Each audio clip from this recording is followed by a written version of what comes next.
What's going on, everybody? It's Dan Baird with the Rumination Project. Hey, how's everybody doing tonight? We are on to episode 14 of the Rumination Project's Mental Health Monday. I kind of in disbelief myself that we made it this far. But let me bring up my co-host as always, Rasta. What's going on? Hey, everybody. Hope everybody had a wonderful weekend. Welcome to the show. We have a very interesting subject to talk about, something that I've wanted to talk about for a very long time. And we're going to talk about chakras tonight and what chakras are and more or less my journey as well with chakras, because this started almost 2 or 3 years ago when I learned about chakras in my psychedelic therapy that I've been doing. So it's a very intriguing subject to talk about. So we actually have a guest tonight that we have. Her name is Cheyenne Moore, and we're going to get deep into this subject. And let me turn a little music on in here because it's always so quiet in here. It's all going to be new to me, guys. I don't have any chakra experience, but I am very intrigued about it, and I want to add it to my journey in recovery and healing. And that's so I'm going to be doing a lot of listening tonight and asking questions. So. And you guys have already come in pretty strong. We got 13 people in here already. Thanks for joining us, guys. Right on. Really much appreciate it. Don't forget to hit those reaction buttons, share out to your friends, and everything else in between. And so we'll bring up our guest now. Her name is Cheyenne Moore again, and here she is. And how are you doing? Hello. Welcome. Hello, my friends. Thank you so much for having me. I appreciate you joining me tonight. We already got a lot of people in here, and we got 11 people watching. Well, grab your notebooks because I got a lot of terms for you to Google yourself. I'm not just going to give you everything on this episode, okay, friends? This is a notebook episode. But we do have a lot of people in our community that sell crystals and stuff. So I know that they're into the chakras and sure. And we've talked a little bit about it on past episodes, and we always wanted to do an episode on it. So. Well, I'm happy to be here. Chakras are one of my favorite things and definitely one of the first things that I got into after my awakening. But I'd been, you know how when you went on vacation and you saw like a palm reading place or, ooh, I'm going to go get a reading, and you were still skeptical, but you still went and got the reading. Like that's like when chakras were first introduced to me. I was like, I want to believe this, but there's a disconnect in my brain of why this isn't connecting at first. And that was back in like 2011. So I continued to study them over and over until obviously after having a spiritual awakening helps. But now it's one of my favorite topics. I have no doubt that they are completely real, connected to everything. And I've even been taking Reiki for about 6 months. I'm on level 3 right now as far as the Usui Reiki system. And then I do a couple different ones with my Reiki master when she presents the classes to me.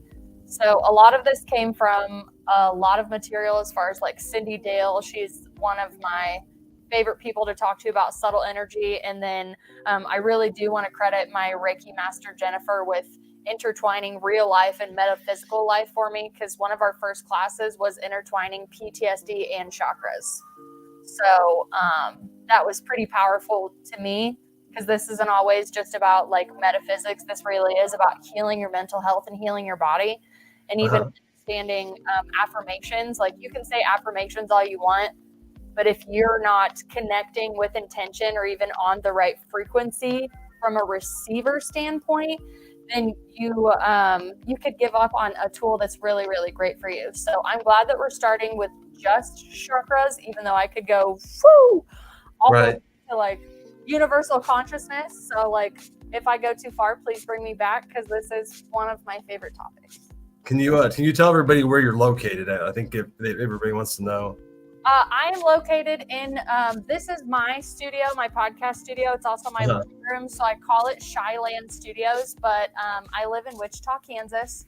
I am originally from the Camp Point in Quincy, Illinois area back in the day. I moved away, I don't know how long ago now, but I miss it. And if you recognize me, that's cool. I've had a spiritual awakening since I've seen you, so I'm not the same person. I'm sorry if I hurt your feelings in the past. Yeah. Same here. I'm glad to get that out of the way. Yeah, I thought we might know each other. If I remember right, it was Esther. Oh, Esther Moore. Yeah, that's one of my best Moore, friends. yeah. For sure. Yeah. She's the one I think who tagged me in that post. So yeah. Yep, that's my girl. She actually came and stayed with me when I woke up because I thought I was going through a psychosis. And I was like, do I need to go to a mental institution? Have I lost my mind? Is this what it feels like? She's like, no, baby. Let me come stay with you for a while. Let me tell you what's going on. So I credit a lot of her help to me obviously not ending back in Western medicine's hands, because I was at 19 and 20 when I had my first Kundalini awakening. And that was a temporary one. And then I went, back down into my ego self, so to speak. I've had one of those experiences as well, but with the help of a psychedelic and a medium friend as well who helped me through the last 2 years of my life, basically. So she's been really helpful. Yeah, you need a crystal friend, a medium friend, someone that understands juices and smoothies. Yeah, I have a whole bunch of crystals here in front of me. Yeah. Oh, you should see. Well, I mean, I have a whole shelf. I like this is my favorite one because this is what I call a power object. So it's related very much to my mushroom trips. Yeah, this one is supposed to invoke positive energy and healing. Mm-hmm. That's awesome. But is it the same one? Is it really?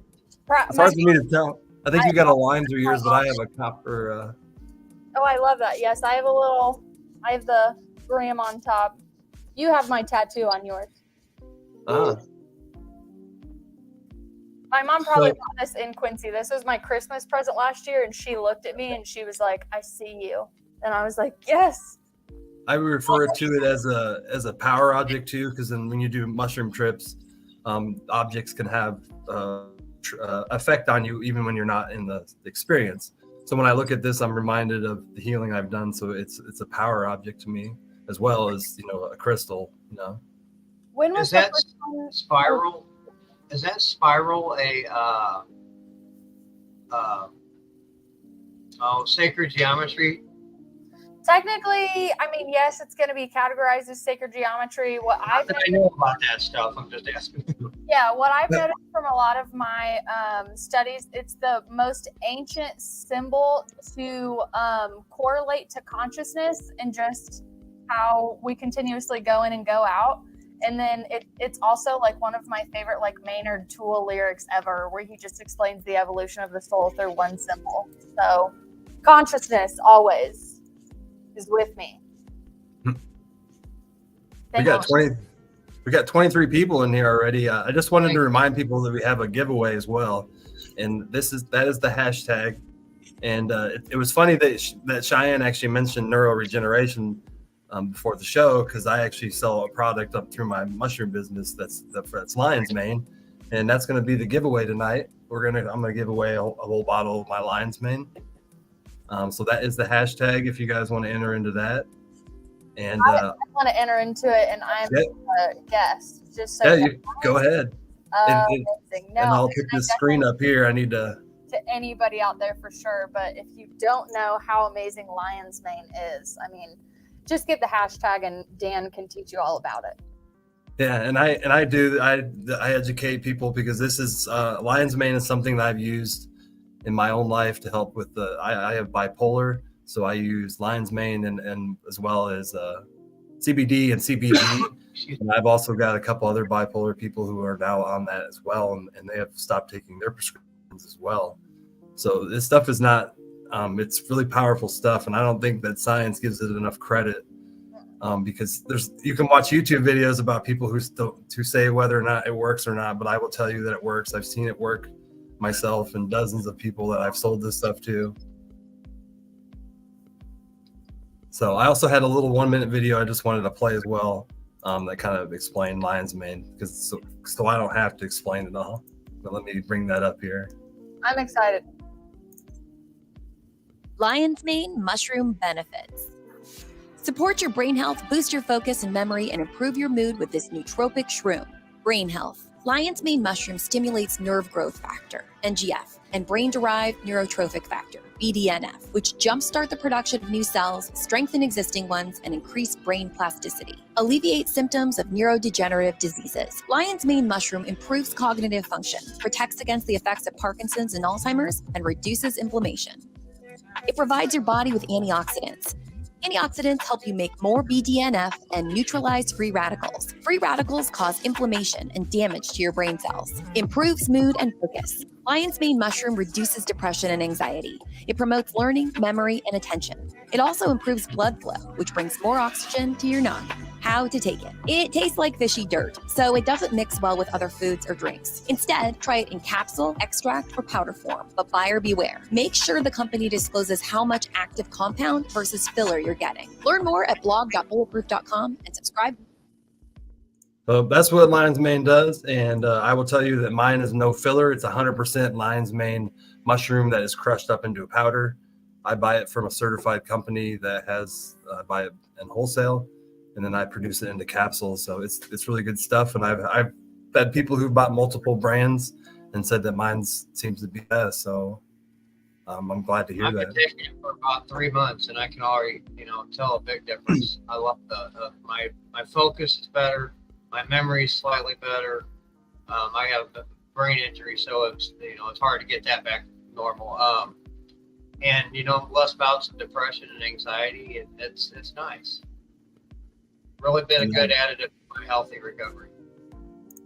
And again, that is the hashtag right there. If people want to get into that, I don't have to bring the other screen up. And so that's all I wanted to talk about with the lion's mane. So we'll get back into what we were talking about with the actual chakras. And my chakra journey actually began 2.5 years ago when I met a local woman, and I think I shared her name with you, and I don't think you knew her. I just reached out to her about a friend, and I told her that I was using psychedelics to try to deal with my bipolar. And she told me that she was a medium who helped people on psychedelic journeys. But it's something she didn't obviously advertise to people or things like that, because she's still kind of very secretive about it and doesn't want to be judged. But she kind of introduced me to what chakras are, and I kind of have this cheat sheet I bought 3 years ago that has so much information on it, and I have a couple books for beginners. And one of the things I always found intriguing about it is I'm a very scientific person, so you kind of have to prove something to me scientifically for me to believe it. But the chakras, they literally make so much sense about how the body emotion converts over to the physical part. And everything that I've looked into and uncovered about myself has been 100% accurate and truthful when you put it onto what the chakra system is. And it's really blown my mind and opened my mind up to more things than just science can prove. So really, it really opened my mind up to a lot of different things, spiritually and mysticism. And then I had an awakening in one night about my 5th time I used magic mushrooms. And the rest of my life was never the same. Yeah, you can't take the glasses off. Yeah, the blinders were completely blown off that night, and I had a bizarre, very mystical, bizarre experience. And with the help of psychedelics. Now, some people can do that with just meditation, but my brain did not have any idea how to meditate until I started taking psychedelics, and now I take them less and less because I've learned how to go into that kind of experience without them. I love your awakening story. I knew that it was from psychedelics, but being able to just hear it the way that you're telling me now, like I can picture it in my mind. I didn't wake up through psychedelics, so when I hear those stories, I'm a little envious. Like I had moments of clarity when I did it when I was younger, and I realized immediately, with not understanding anything that I was taking, that I liked how it reset my brain in a way. So I did, when I was younger, start doing it about every 6 weeks, and I would say, I'm just gonna go drop some shrooms in the woods and get my mind right. But I didn't understand what I really was benefiting my mental health. But your awakening came through psychedelics, and envious because I just think that is a beautiful way to wake up and a beautiful way to meet chakras. It was a very bizarre thing too, because a lot of things had to have to come together, like meeting my medium friend and all that, and then there was just things that made sense after it all happened, that once I opened my mind up to the chakras and what they are, and exploring them that way, exploring my brain that way. And as you say, opening my mind up, people don't realize how closed-minded they are, how programmed they are, either from, beliefs, generational, whatever it is. So I love that you said that, because you're like, you do have to open your mind to something beyond what you already know and what you think is actually out there. Yeah, especially when I'm a pantheist. So I'm basically a pantheist is somebody who I'm not an atheist, but if you prove to me that there was a God that existed, then I'd believe it. So I kind of prove what science a lot of ethical.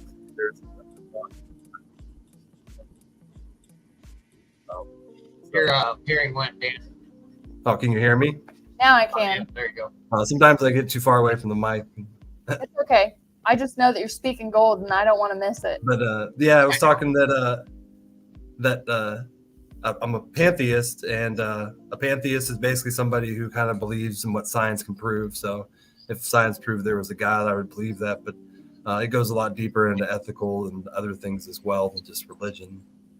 But it really opened my mind up to spiritualism and a deeper, maybe reincarnations is real and stuff like that. And it really opened my mind up to a lot of different things that I'd never had been open to.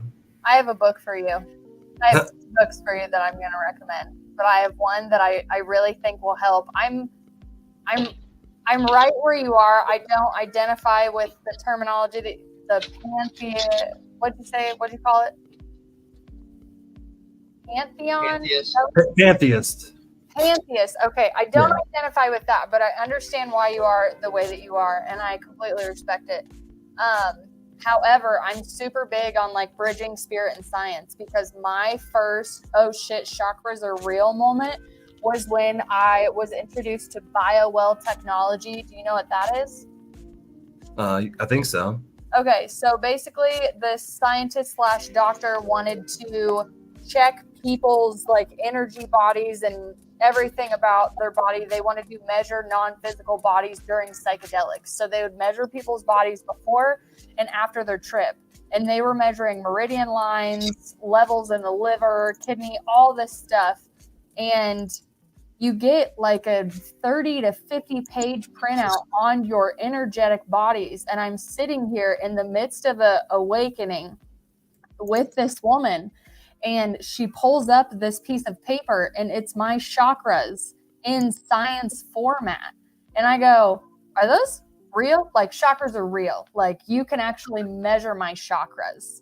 And she was like, yes. She go ahead and explained everything. I have the printout to this day. I've done 2 of them within a 2-year span. And if you need a science spirit bridge gap with chakras and to monitor your energy bodies, I highly recommend you or anybody that's listening to find a biowell technician. You could buy the system if you're, you want to drop $20,000, $30,000, $40,000 on a machine and software. Yeah. Find a technician yourself. I highly recommend it, because that was one of the triggers that made me wake up and believe that all the other things that had happened to me that I had discounted, as far as clairaudience, clairvoyance, and claircognizance being the highest ones that I am able to do, it was real. I did see that. I did hear that. Chakras are real. Energy is real. And, this is so many things just unlocked. And again, I was sober. So again, I am envious of a psychedelic awakening, because my awakening was getting punched in the root chakra. And they were like, you will wake up now. You have enough proof. And I went through a whirlwind. I think my approach is a lot different than most people, and I've talked about it on my podcast, is I went into the psychedelic experience and wanting to cure my bipolar. Absolutely. And I'm so glad that you I don't think a lot of people do that, and approach it that way. And I have intentions. My medium friend taught me intentions. She taught me how to manifest intentions, after the mushroom trip. So she taught me a lot, and then I started exploring a lot myself. Thank whatever you believe in for that friend, because we all need a friend to teach us those things that we didn't know about. And I want to praise you for taking the path less traveled with your bipolar and not feeling that you are just chained to Western medicine and the belief of what bipolar is. Just because I do enjoy the research from indigenous cultures and shamanic perspectives about what bipolar actually is. And I've read stories where people with bipolar have been through the ringer of Western medicine and found themselves in the jungles of Costa Rica on their knees in front of shamans, explaining to them what American doctors have done to them with the best intention of what they thought. And the way that these shamans explain bipolar from a spiritual perspective release those people from their suffering even before the shamanic journey even began. And when I read these stories of these people that had more going on with their spirit and it was just being translated improperly in stunted medicine in America, I decided to just go ahead and believe that and push forward, because psychedelics to me are just, whether it's psychedelics or even like lion's mane, you don't have to trip on it. I was blown away by it, and I knew that we were missing something here in America. And it's not that I want to disrespect anything of Western medicine by any means when I'm saying this, because I too, at 19 and 20, went through the antidepressant cycle. But there's so much more about our physical bodies that our souls are trying to reach out to us for. And when it comes to bipolar and you taking that step to go this way, you're a trailblazer. So if you're feeling alone, please don't, because you are setting the tone to free so many people from a disease that they think they are stuck with. They're using bipolar as an I am affirmation, and that is not the case. So keep doing what you're doing and keep setting that example, because there's so many people out there that need your story, need your product, and just need to hear interviews like this where, oh my God, I'm not stuck with this disease. Disease, if you break the word down, it's dis-ease in the body. So we're going to use the chakra system, because the chakra system they're alerts in your body. This energy that you have deflected, this emotion, this trauma that you did not, how do I say, this is the perfect sentence. Actually, I have it written down from a class. It says, it is an accumulation of painful life experiences that was not fully faced and accepted in the moment it arose. That is an Eckhart Tolle quote. I need you to visualize in your mind your physical body. When you have physical pain, these are warning symptoms from your body. You can look at meridian lines from Chinese acupressure, acupuncture. You can look at nadi lines, NADIS, from the systems from India. I hate to misquote any of them, but we could go all the way back to the Rig Vedas, the Upanishads. All of the most ancient Sanskrit texts talk about meridian lines in our body, and they store energy. We are able to harness energy from Earth's system. That's why we're going to get into like an Earth Star chakra, not too far from the extended 7 chakras from the Western culture. But if your body is hurting right now when you are talking, your body is trying to talk to you, baby. Mind, body, and soul are out of line. It's not just chakras out of line, it's everything out of line. So yes, we can do meditations, we can do affirmations, but if you don't understand how you're a multi-dimensional badass living in a human body, then none of this is going to make sense to you. You're going to get further away from the event horizon and go, oh, that was a really nice interview. Back to my 9 to 5. No. I'm not here to wake you up. I'm here to tell you you're a badass and you are more than what you have ever thought you were. But first, if we're going to learn chakras, let's talk about what trauma you're actually storing in there. I'm going to list them off for you, unless you want me to take a break and you guys need to interject on anything, because I'm about to go through the chakras. Rasta, do you have any experience with chakras? You said you didn't. No, I don't. I had a spiritual awakening through AA and working the 12 steps, which my spiritual awakening was coming to finding God. I was just a quick story. I was in rehab. And I left a group room and I had some money in my pocket and I was wearing some shorts and I guess it fell out. And I got back to my group resident room and I couldn't find it. I went back to that room, the group room, and I said, hey, one of you guys find that money? or find any money? And they said no. Well, I being judgmental, and I was mad, and I was like, I know one of them got it. I went back to my room, and I had my first 24-hour serenity or my 24-hour sobriety point, and on the back it has a serenity prayer. Excuse my language, but I was sitting there praying, and I'm totally atheist at this point. I didn't believe in anything. God, I was God, my own God. But I was sitting there praying, God grant me the fucking serenity, accept the fucking things I can't fucking. And I was mad, and the guy in the room next to me heard me doing this, and he come over and says, Bruce, what are you doing? I said, man, somebody just stole my money. It was the last 12 bucks I had. That was my cigarette money. My dad shares it. How ain't going to give me no more. And I was just upset. He says, pray about it. I said, I don't believe in that stupid crap. And I said, all right, I'm trying to keep an open mind. So I humbled myself. I got on my knees, and I said, I was getting ready to say, God, please give me my cigarette money back. Those were the exact words I was going to say. Before I said it, though, he goes, it can't be selfish. I go, well, there goes that. I'm like, okay, God. And then I'm trying to open my mind here. And I'm about a week or two in rehab, fresh out of detox, still clouded. I said, God, please don't let nobody take that money and go relapse with it. And I looked up at him. I said, there, are you happy? He said, yeah. And he walked away. I'm like, well, what now? What? And I was pissed. I went back to cussing and rubbing it. Well, long story short, next day I was getting on this elevator to go down the group.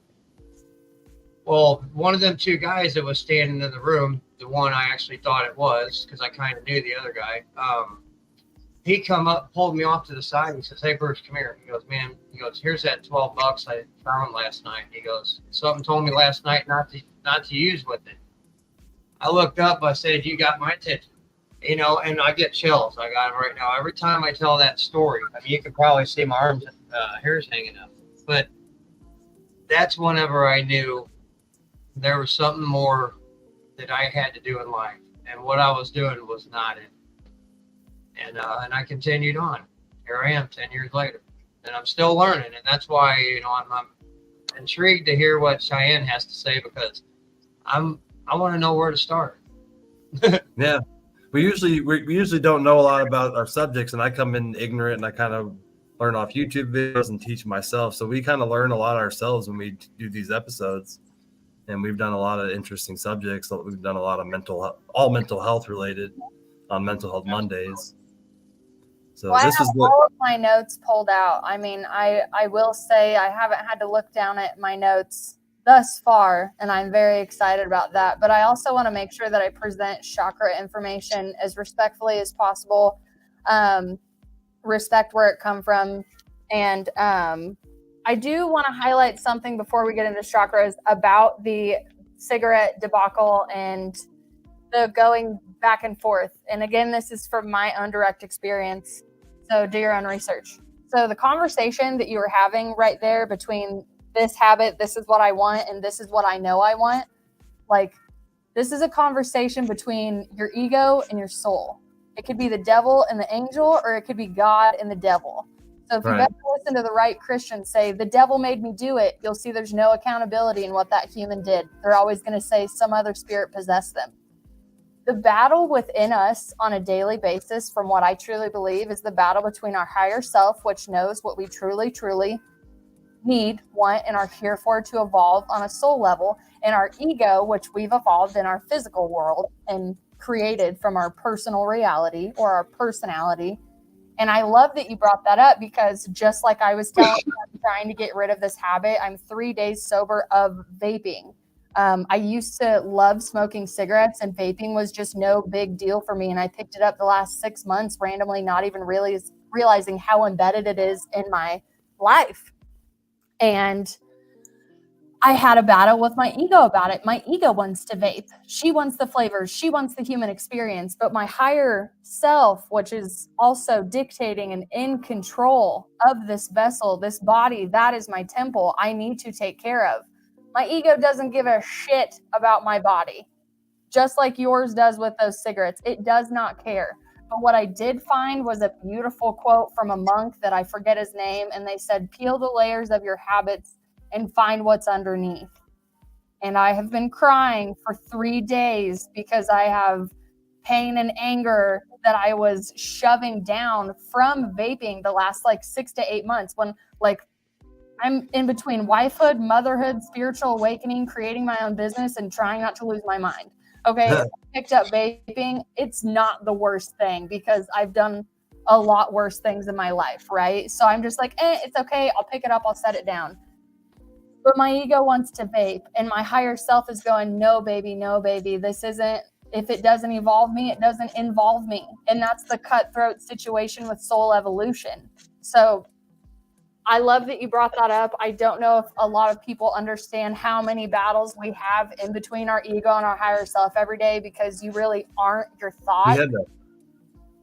Yeah, great. We had an episode on ego it was on our other show called Psychonaut Files, and we were talking about how to defeat the ego and mushrooms really correlate together, because that they really separate. You can really feel that an ego when you're on a psychedelic, because science has proven that actually the portion of your brain that holds the ego actually goes completely silent.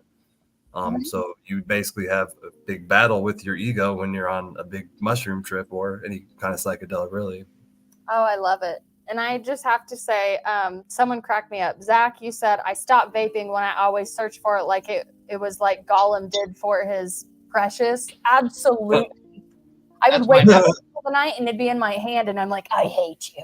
I love you, but I hate you. And I would go charge it and put it away. And then like the first thing I thought of, like, I wasn't like, oh, I'm so grateful for life. I'm like, I'm gonna brush my teeth and hit my vape. And I'm gonna start my day. And then I was like, why is this habit in my body? I do not want this. And I'm like, I do breath work, I meditate, I yoga. I love all of these things that are amazing for me. And then still my ego's like, hey, want to go have the human experience really quick? Do you remember menthols? You know, so I really like to like categorize it in a way because it sneaks up on you. If you meet anybody that's going through any type of healing journey and they treat it like it's linear and love and light, red flag, get away from that person. This is a roller coaster and you could slide back into habits that you quit 10 years ago. Super easy, just from getting triggered from trauma that you didn't know about. It's true. So have a lot of empathy for yourself, especially if you're going through root chakra. Okay, you ready to get into chakras, everybody? Have we warmed up the conversation enough? Yeah. Absolutely. Great. So I would like to speak, obviously, for my direct experience as a woman with root chakra, but I do not want to leave masculines out because I do believe there's poisoning in both collectives. So this is for everybody. And I will go to my notes for this to make sure I quote it properly. So the root chakra is going to be associated with the element of earth, right? It's going to be related to our basic survival needs. It's going to go from food, water, shelter, air, etc. And our physical bodies interact with nature. When this chakra is balanced, we're going to feel stable, safe, supported, and grounded. Most of us do not know how to balance our root chakra, just so you know. So I have another guide here that's going to talk to you about the emotional dysfunctions. And again, don't feel bad. This is all of us, whether we're healed, or haven't even woken up yet. But it could be mental lethargy, spaciness, or incapable of inner stillness. And keep in mind, we're just like touching the surface of these things. So if you identify with any of these, please go do your research on that chakra, because there's like bulletin points for hours on what a dysfunctional root chakra can be. So grounding and support for both collectives is the biggest thing. So if you had a childhood where you felt unsafe, especially through the ages of 0 to 7, you are in a theta brainwave state, you are highly programmable, and that's where a lot of your root chakra, especially between the ages of 0 and 3, are going to be developed. There's actually a children's book called like Children and Chakras, and it teaches you how kids build their chakra systems as they grow up. So that's why kids jump off of stuff and don't care about breaking arms between 2 and 3, because they get more curious with the higher chakras. So just to make sure I get through all these and I don't talk 30 minutes about one chakra, I'm just going to highlight the root and how important it is. One, grounding, it means it's going to literally ground you into the earth, and you're able to be a conduit for the higher vibrations that are eventually going to be able to move through not only your chakra systems, but your extended chakra systems and your meridian lines. Okay. We're going to go to the next one. Oh, wait, before I go, I want to help you with affirmations. These are my personal affirmations that I've wrote based on my traumas. If they work for you, I am so happy. Please take them. It's universal knowledge. None of this is mine. Okay, great. An affirmation you can use with root chakra, meditation, in the shower, in the mirror, eye to eye, you're talking your subconscious in the mirror as well. So I am grounded and I am safe. My show is literally called Safe Space with Cheyenne. So this one means the world to me. You need to feel safe in yourself. You don't need anybody else to make you safe or validate that you need to feel safe. And a lot of this has to do with inner child trauma. And then it could be connected with past life trauma, but we're just going to stick with this life for now. If you want to talk past lives, we'll do it another time, okay? Sacral chakra. Again, from a woman's perspective, it is a lot of feminine power. This is going to be, let's see. How do I even say it? So negatively, it's going to be an unbalanced sex drive. Very palpable in our society with the way that sex is taught to us. Right. Emotional instability and feelings of isolation. I feel this one so hard in my soul because this is one that I struggle with as being a creator often. So my favorite affirmation for this is you are worthy. And I switch it to I ams. I am worthy. I am worthy. And you can insert anything that you want. I am worthy of creating. I am worthy of existing. Whatever you would like to do. It has a lot to do with worthiness, believe it or not. And again, the sexual organs in a crazy way. Solar plexus is kind of a mirror, and in my perspective from the sacral, you still have self-worth and procrastination that you can deal with from a negative aspect. But once this is actually cycling properly and not being overused, but balanced with the others, it's where that energy can finally move up to you. But this self-worth has to do with feeling loved, and not just like an outsource of love from other people, but feeling love from yourself. So a lot of the teachings that I have found, this is where self-love really comes into play. So you can be the own validator of what you create, and you can be the own validator of how much love you actually need. This is going to help you realize you're not a needy person. Now, you might have issues with boundaries and codependency and, again, inner child issues and generational programming. I totally understand that. Yes, Sandra, your feelings are valid. However, check those feelings and see which part of you is actually speaking. Because I'm really not sure what age you are, Sandra, but if 13-year-old Sandra just popped up, that means there could be some healing in 13-year-old you. And that person will come out pretending to be your ego, but it's actually layers. It's kind of like Shrek. We are onions. There are layers. I do prefer those flowers, though. They do smell better. I'm going to keep going. Solar, you are loved. I am loved. Keep with the I ams for sure if you want.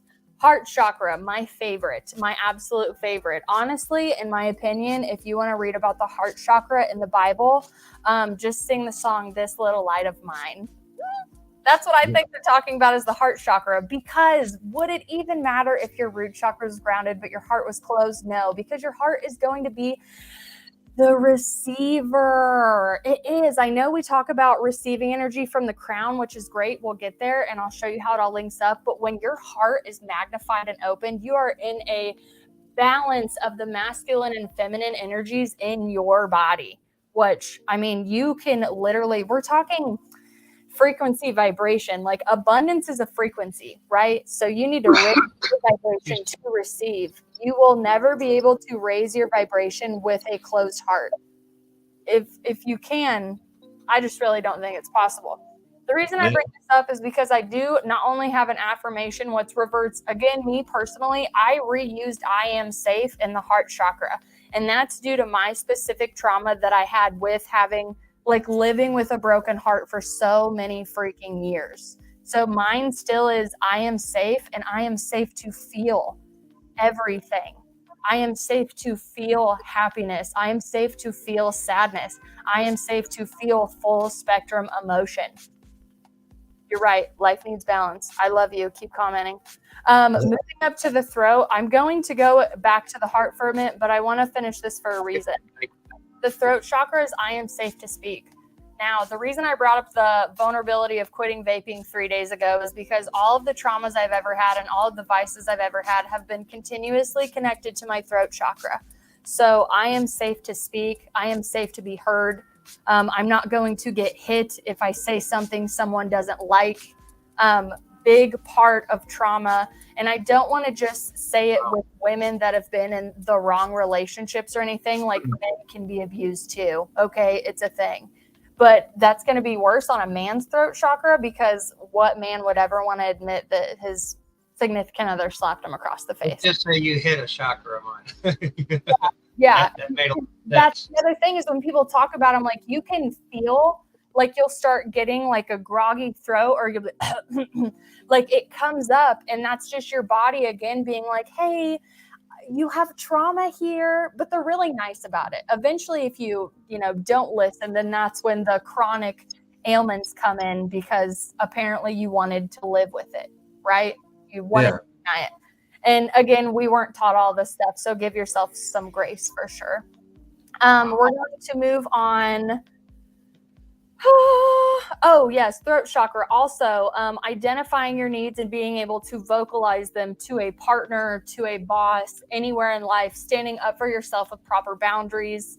Throat chakra is very, very important in the feminine collective. But like I said, I do not want to leave the masculine collective out at all, because we should all be heard and loved and respected. But we should also understand there are consequences for what we say.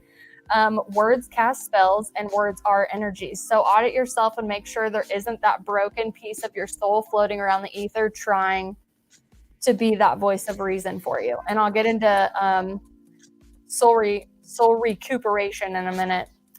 Third eye, I am safe to see. So anybody that has clairvoyance or any type of mediumship, you can really attest to what it feels like to have your third eye open up, whether from a mediumship standpoint, psychedelics for you, Dan, or even like a yoga class. That's happened in meditation for a lot of people. There are a lot of woo-woo. I know people like to say, which I think is derogatory, but just so you can understand the separation that I'm doing, you can do meditation, yoga, psychedelics, and then you can have a clairsense activate through an awakening. There's so many different pathways to this one. But you will see some weird stuff. You will see shadow people, dead people. Dead people will come try to talk to you. You'll just see other things that the visual light spectrum of our human eyes are not able to see. And when this activates, it gets really scary. I was in the same way. I had to go to a medium for guidance. I had to make the decision if I wanted to shut my third eye down and not be of service to humanity. Because one, I thought people would make fun of me. It freaking scares me. Two, some of the people that I was seeing weren't beautiful. Like, I saw them when they died, like, what I'm saying? Like car accidents. I saw it, right? So it really did scare me. But then I was reminded that certain people wake up for certain reasons. We talk about soul contracts and soul purpose in a way. And if these clairsenses are activated, you absolutely 100% have free will to shut it down. But my third eye and my clairaudience has honestly been protecting me since I was a kid. I've actually been seeing dead people since I was a kid. I've been telling my family about it. And they were like, okay, that's nice. Don't tell anybody, get ready for church. So coming around to that evolution, that everything I saw in the past was real, and I'm okay. It doesn't mean that I'm like super special and I can have a spiritual ego about it. Like, I see you.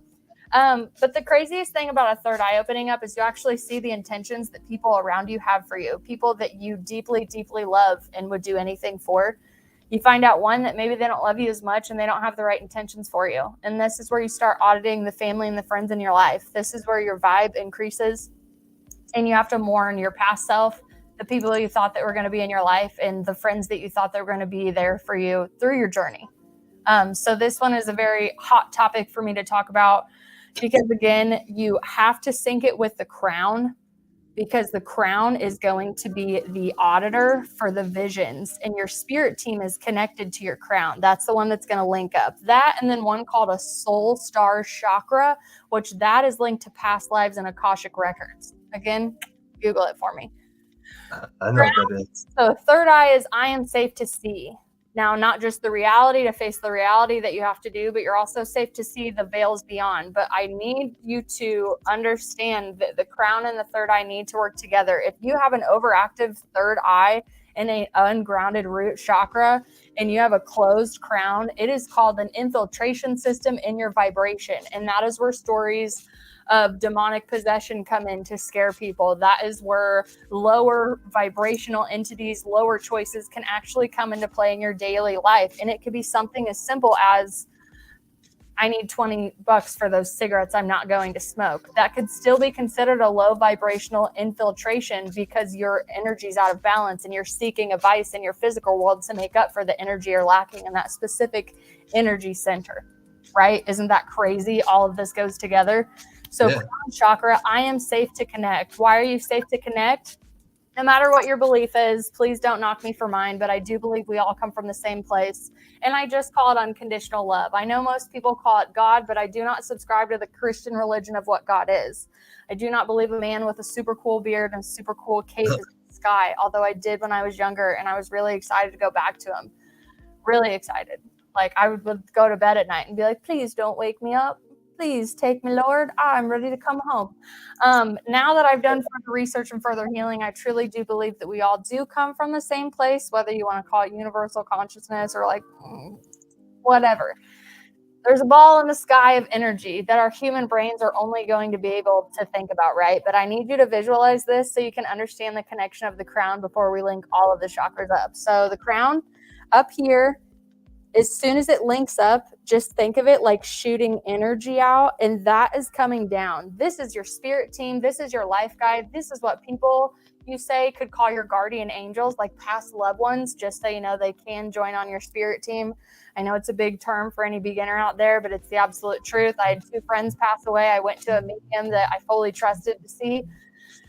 I give my dead friends words to give to me so I don't get duped by a medium because I want to believe her because I miss my friends so much.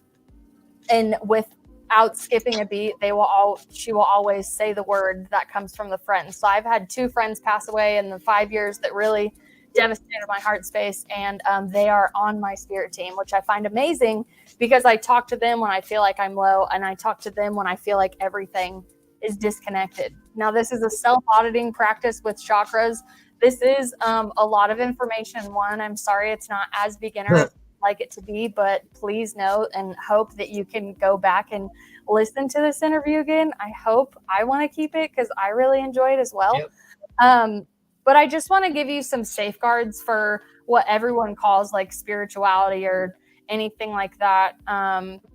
There are still like snake oil salesmen when it comes to this. You really do, when you wake up, you need to learn on discernment and your intuition that you've denied for so long because your ego is in overdrive. So you're going to make a lot of mistakes.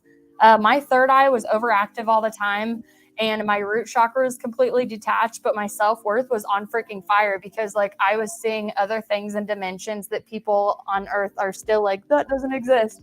It did happen to me, and I grew up in a very small town. I grew up in Camp Point, Illinois, and Golden, Illinois. I did not know that things like this could happen to people like me, which is why I speak about it, because there is a mass awakening.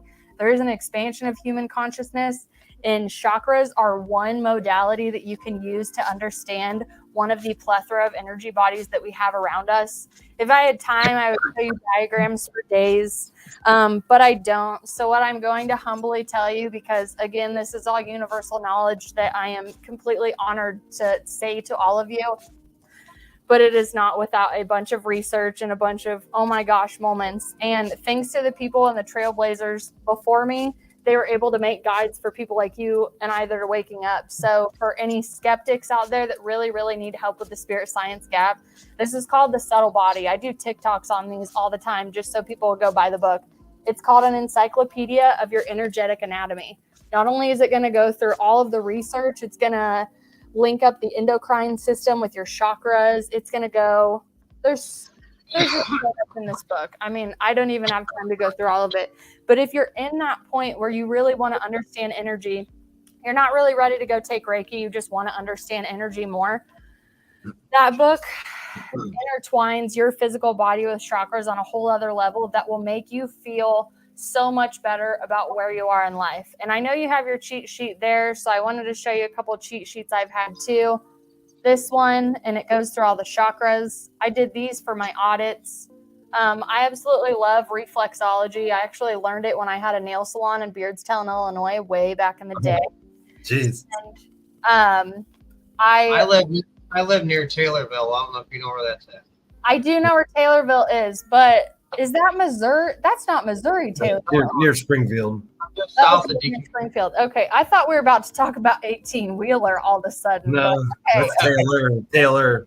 Yeah, so I actually lived in Beardstown when I was a little kid. Ended up going to Central, Golden, Camp Point area all the way through high school.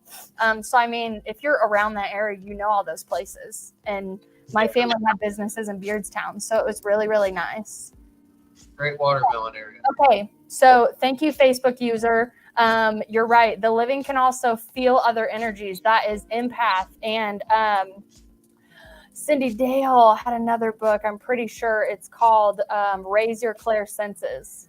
Where is it at? Yes, it's right there. I can't get it. But it breaks down the empathetic structure in the human energy field. Out of blue, you'll think of me. Yes, you are correct. I will let you know that colors, not only chakras that we get into, you can wear certain colors to make you feel better. You can eat certain foods to make you feel better.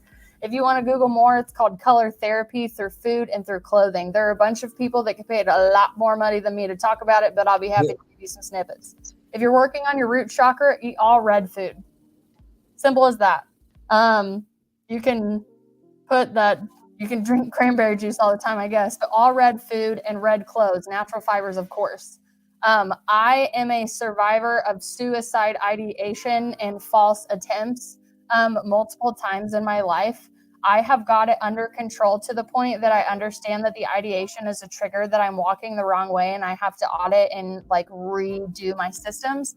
And I have recently found out, thanks to like Hertz frequencies, that blue actually lessens the feeling of suicidal impulses. And blue has also been my favorite color my whole life. So if you have any other ailments or anything, there is research that you can do where you wear certain colors and it will help your nervous system. It will help your cortisol levels if you let it. And that is very interesting research that I'm still going through because I am on a fun healing journey, just like Dan is, and just like you sweet little Rhino over there. And I love the vulnerability that all of us have to come on here and talk about all of these.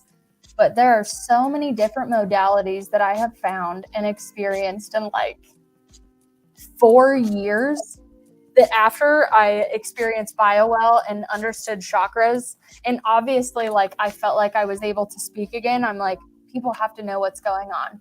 People have to know that they aren't stuck with these dis-eases in their body, that their body is trying to connect with them and their mind, body, and soul is out of whack.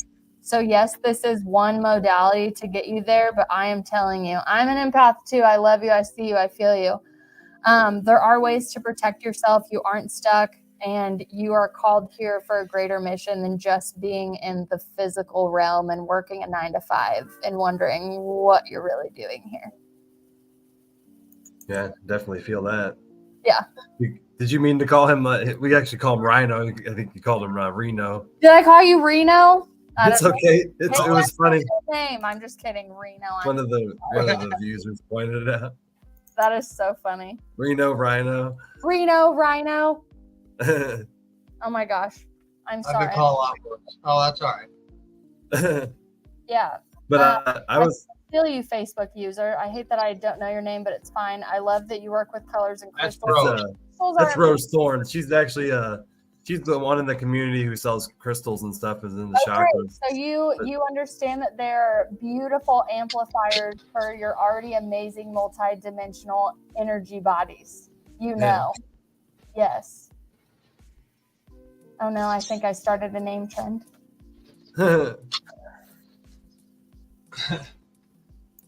Yes, Rose, I know I need to. I'm going to write that down right now. But I know that you were talking about the chakras. One of the things that I struggle with is the heart chakra. And because of a relationship that I went through the last summer that kind of closed my heart chakra. And my last Reiki reading, my heart chakra was closed and my sacral was. and then my navel, which I've been dealing with anger issues, because I mean that's really where the essence of bipolar is the anger issues that I've dealt with. So that's really where I've tried to go after. And I know that society, a lot of them deal with anger issues. And do you have anything that you want to say about that as well?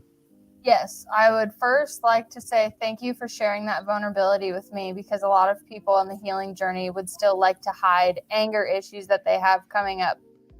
Society has taught us that we can only be happy and show happy, and if you show anything else, it's a weakness, you're out of control, and you don't fit in.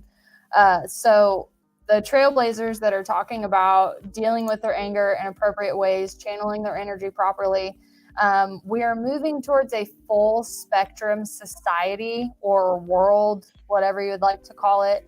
But obviously we're still going to have some hiccups with that. So yes, I'm glad that I did not divulge all of my heart surface stuff now, because I think that you'll like this if you haven't heard of it before. Two of my favorite people that talk to me and have trained me on opening my heart are Greg Braden and Brian Scott. Do you know either of them? I don't think so. That's okay. I'm just making sure that I don't have to skip over anything. So I wish that I would have got the names of their videos, but I can just quote them and people can look them up later. So Brian Scott, Greg Braden, for one, is talking about how humans are the only ones on Earth that can actually live disconnected from their heart. We're the only ones on the planet. Anything else would die.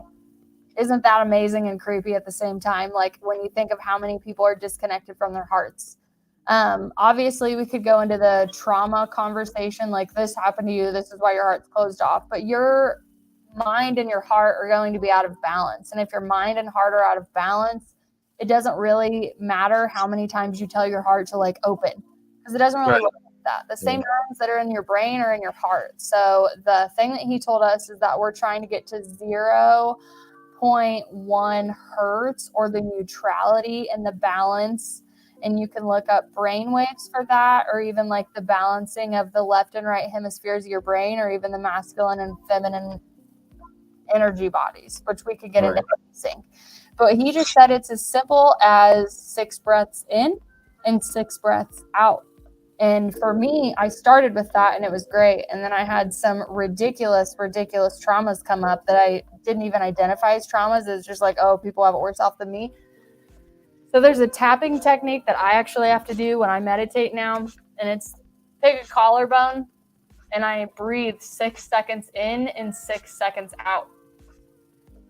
And I close my eyes and I visualize going through higher vibrations. Because if my heart's closed, I can't really accelerate to that vibration that I want to go to.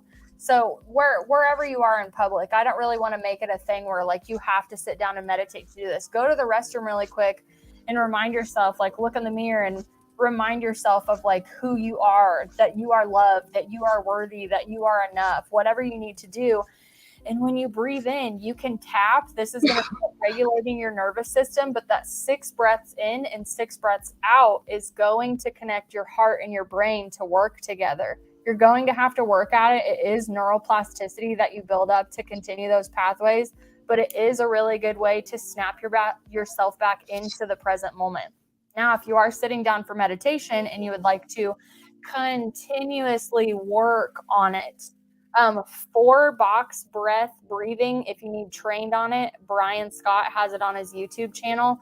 It's basically 4 seconds in, hold, 4 seconds in, hold, 4 seconds in, hold, 4 seconds in, hold.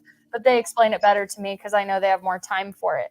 Another thing I picked up in Kundalini Yoga was mudras. Mudras are really big, and there's so many that you can use. You'll see a lot of power figures do this because there's energy centers in all of your fingers. These are called like the hand chakras just to do it.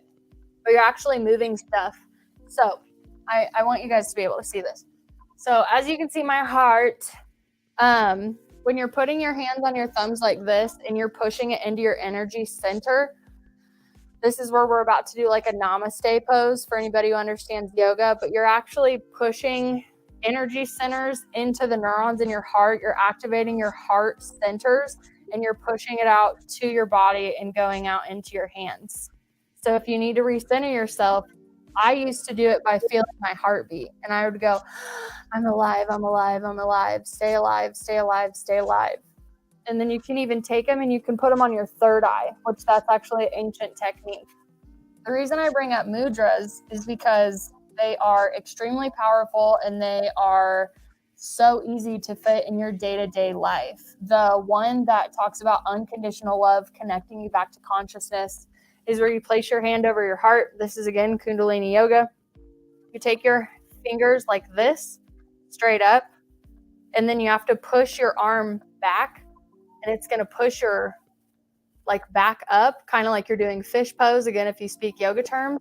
And you're going to breathe. And if you need a drishti, which is going to be a focal point on the wall, because you're better with visualizations in the physical world, but since you're trying to kind of heal your inner world so the physical world looks better, I highly suggest looking at a picture and closing your eyes and visualizing that picture in front of you, because we really want to do the inner world. Your physical world is going to change around you once all of this is good. So again, holding here, this connects you to the God that you believe in, the energy that you came from, and the love that you actually truly have for humanity outside of your traumas.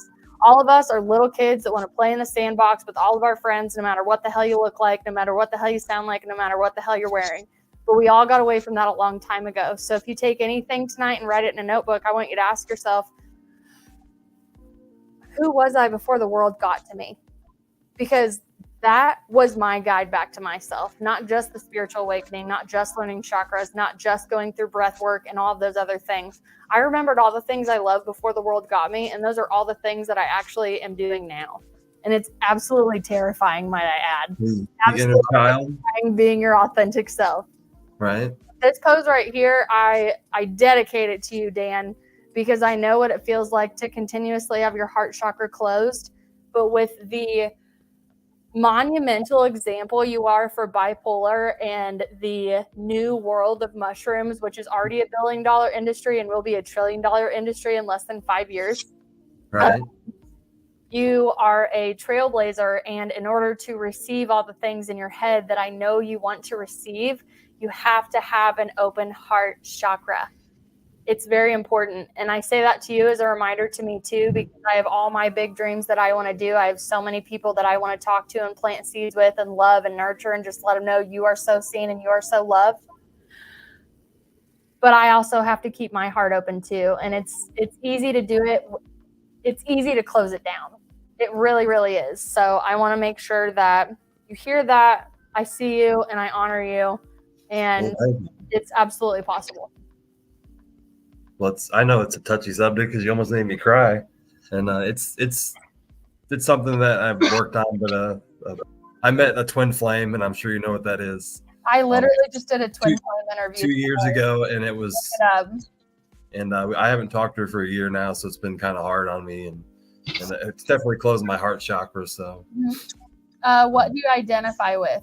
Divine feminine or divine masculine? Probably more feminine. And I've had my trips where I've actually encountered my feminine energy. It's a woman in a hood. She doesn't show her face, and I'm pretty sure that is my feminine energy that exists. My trauma is a lonely childhood, so I didn't have really have a mother figure. My mother was there, but I didn't have an emotional attachment to her. So I think I created this feminine energy inside of me to make up what the relationship that lacked with her. Mm-hmm.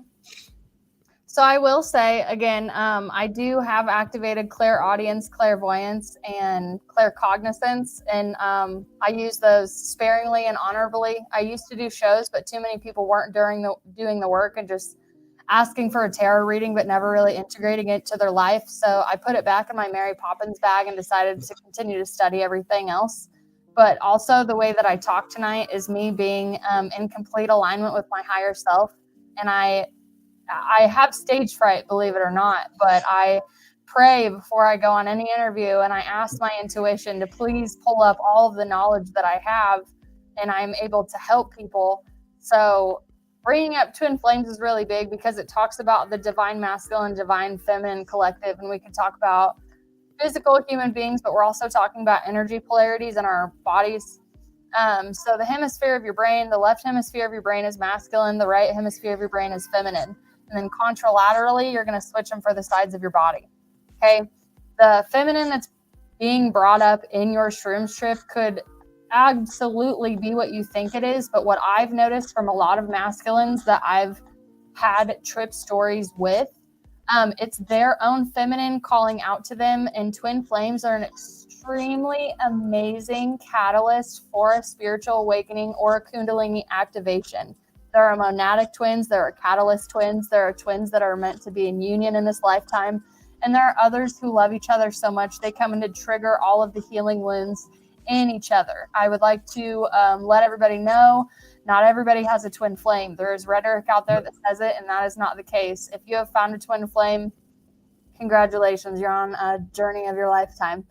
But reconnecting with the masculine and feminine in yourself is powerful. And I had amazing mother figures in my life, and I had amazing father figures in my life. Obviously, nobody's perfect, so I can pick a trauma here, pick a trauma there. But my biggest thing was my mom, even though my dad, we still visited our dad, she was the mother and father in the household that we had. So obviously having to do everything, you would probably be in more of a left-brained operating system.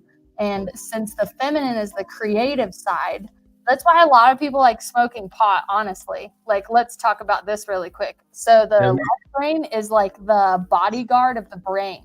So if this new information wants to come into the left side of your brain, it goes, I don't think this needs to pass to the right brain. And it actually might shoot it to the hippocampus, which is the short and long-term memory, and it'll decide if it keeps it or it kicks it out. Now, there is research that shows that trauma actually skips the hippocampus and sits back here in this little lung-looking thing on a brain scan, and it's like fear and anxiety. I say that because when you get high, the left lobe of your brain's like, all right, I'll take a break. And then this cool little feminine hippie comes out of your right brain and is like, oh, I like writing poetry. Ooh, this song's cool.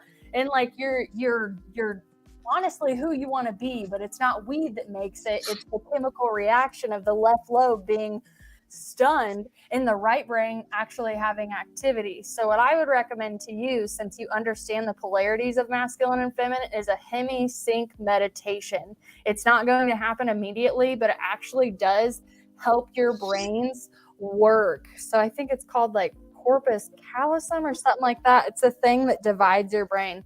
But these are going to help these two sync together energetically. If you do have a broken feminine, everybody, women or men, actually have a broken feminine because our society has been taught to be a left brain, reptilian, profit producing humans. Did you know that? Okay, so now this is what they call the rise of the feminine. It is not the suppression of the masculine. It is the unification of masculine and feminine in our own energy bodies for whatever we believe is enlightenment or ascension in this lifetime. Or yeah, maybe there are twin flames out there that are supposed to be the example of overcome all of the hardships in life, understanding that their hearts choose each other, their souls are one, and they will be an example when they come together. Isn't it fascinating? It is. It is. The weird thing is I met my twin flame a month around the time I had my Kundalini awakening, and it was really odd timing. Synchronicities, baby. Just listen to that Police album called Synchronicities and you'll understand Sting's not crazy at all. He's got it all figured out. And if you've had a spiritual awakening, you can listen to like Tool's album. I can't remember which one it is, but it's actually about Maynard's spiritual awakening, and they'll use the Fibonacci sequence because they understand sacred geometry, sound, hertz, and cymatics, for Christ's sake. And even some Deftones lyrics, Chino talks about his awakening. And obviously they have to keep it poetic, but yeah, there's so many amazing people that are out there to help us, because when you tap into the collective, you realize like I am you and you are me. And then you just want to help everybody. But there's so many different modalities to get there. And I mean, like me personally, I'm planning a trip to go to Costa Rica with 9 of my closest friends, my producer and a videography team. because we want to take normal, everyday people like us that have had a spiritually expansive experience and show you that it's possible. Like, you are technically the guinea pig for anybody that is bipolar and they're scared to get away from Western medicine because maybe mushrooms have been demonized for too long. But you can show them, you can put that video camera and you can be the way. And I say the same thing for me and what I have in my mission in life is you don't have to die just because the thoughts in your mind tell you that you want to die. It's just not. Right. So our missions are a lot deeper because they do seem life or death. But soul retrieval is the last thing I want to talk to you about before you take over, because I know I tend to keep talking and talking. And shamanic You're giving a lot of information, so. Great. It's a channel, and I appreciate you letting me talk. Shamanic, the basis of any shamanic ritual, I want to say, just so I don't have to leave anybody out, is soul retrieval. So, for instance, me personally, something happened to me when I was 8 years old that I won't bring up here, but it did. And according to shamanic belief, a piece of my soul broke off that day and basically is like floating around consciousness, floating in the ether, floating in the energy. So over time, when we go through things in our lives, look up soul contracts and soul evolution so you don't feel so bad about all the trauma you've experienced. It's all for a higher reason. They talk about how the shamans will guide you back into the ether and they will retrieve parts of your soul. And you're actually going to face these parts of yourself. And you don't have to go do ayahuasca to do this, but there are people that need such deep healing and sacred understanding that really isn't available at the depths that we need it in America. Now, I'm sure there's plenty of plant medicine places you can go in America. I don't want to discredit anybody. My soul needs the shaman that's been working with the medicine for hundreds of years. Like, I need the authentic, you know, and I'm sure that you would feel the same if you did it as well. The reason I bring up soul retrieval is because I need you all to understand that you are 100% completely capable of retrieving all these pieces of yourself.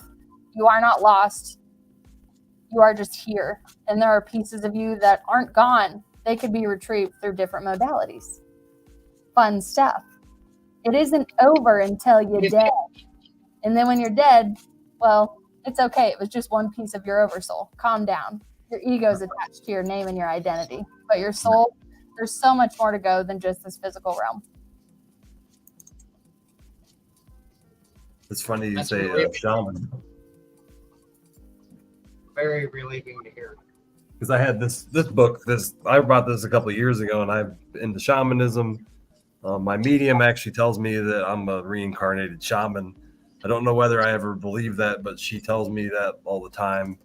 And she tells me that I was put back into this time to help people transition in between the medicines that are about to become legalized.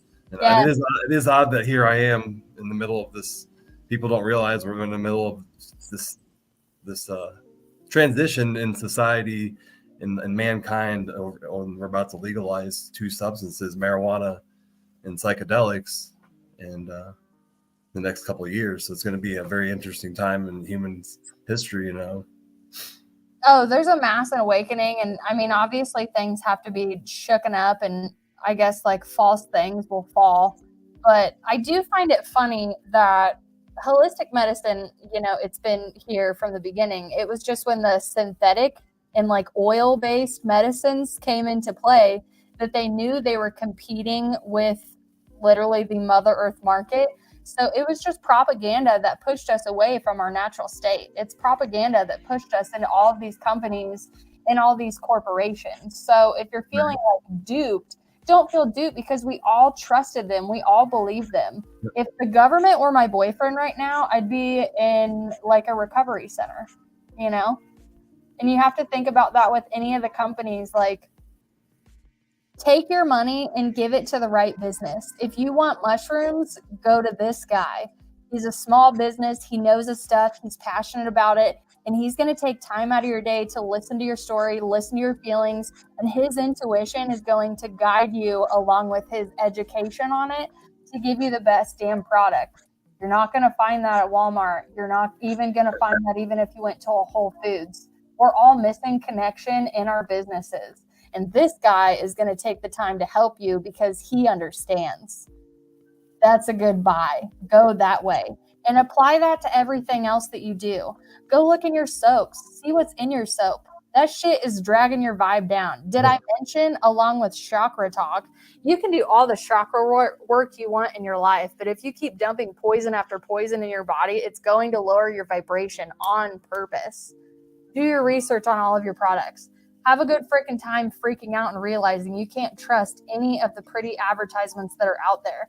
Basically, if it's advertised on TV, it ain't good for you. That's what you should find out. So you should look into flipping over time your houses and all of these things, because what we're all seeking besides human connection and the unconditional love that we all came for is vitality. And if you're not searching for vitality, you're traumatized and poisoned by your products and your community and in your life that you believed that one time you could trust. This isn't the 60s, 70s, 80s, 90s, or 2000s. So keep that stuff out of the comments. Houses aren't 35 cents and minimum wage doesn't get you shit in this world. So let's all open our eyes to what's truly going on to this population. And let's unify ourselves so we understand how important it is to help humanity, right? Let's help each other. Let's be there for each other. Let's be kind. And buy your mushrooms from Dan. The lion's mane as well, which is our giveaway tonight. That lion's mane. But have you ever read this book at all? Have you ever heard of it? No, but I love recommendations from people. So it's made by the same guy who made the 4 Agreements. Oh, I have all 3 of his books. 4 of his books actually right there. So this is his other book. Let me write it down really quick because I will add it to my. It's an excellent book, and it helps. It has a lot of stories and then exercises of how to release energy, and it talks a lot about tribalism in the book and how to avoid tribalism. And I love it. What the wisdom of shamans, is that the what wisdom of the shamans? Of the shamans, okay. What ancient masters can teach us about love and life. Yes. You know, Cheyenne, I am hearing so much information, and it's almost overwhelming for me to actually grasp it. I got so many questions. I'll have to contact you off the show sometime and ask you some questions. For sure. I'm gonna get a hold of Rose too. She works in that area. Yeah, Rose is it's one of the areas I want to start. I've worked the 12 steps. I've been a sponsor, done trainings in mental health. I know my path, and I know what I've been I don't want to say conquered, but I've got my addiction and my alcoholism in a spot to where I'm comfortable with it. I went to Al-Anon too to work on my relationships with people. And also, now my next journey is my getting more deep into it, because I worked as a mental health counselor, but I didn't work on me as much as I should have. And that's one of the reasons I got burnt out and got out of the field. Mm-hmm. So, now I'm on a healing journey the past couple of years, past couple of months myself, because I've been in depression the past couple of years. So this is one step, listening to this and hearing this is something that I think is going to be the next step in my journey. Well, I love it. You reach out to me with any questions you possibly have, because I am too much in the best way. And I like to say that because I am super confident with all the stuff that I throw out over and over and over. But I do know that I tend to verbally vomit on people and overwhelm them. And I'm like, you have no idea. This is so exciting. I'm so glad we're having this conversation and you're here for this. Welcome. We have cookies. They're organic, but they're still so good over here. We have lion's mane. We're going to reboot your brain. You're me so talking about recovery. So yeah, I get it.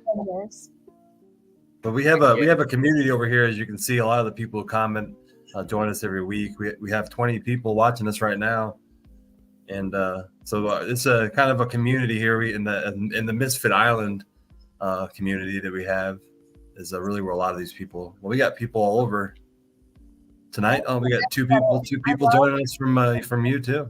I love all of your comments. I really, really do. And I don't have a group like this. I do have a podcast that I get to stream on, but I don't get to come on and do a show like this. So it's really fun to see and speak to all of you and see your comments, and they're extremely encouraging. Like I said, I had to quit vaping 3 days ago because I didn't know I got addicted to it. How silly does that sound? And it's just another like weird part of my journey that I'm really glad I got to share here, because overcoming vice is apparently one of my kick-ass parts of my soul contracts.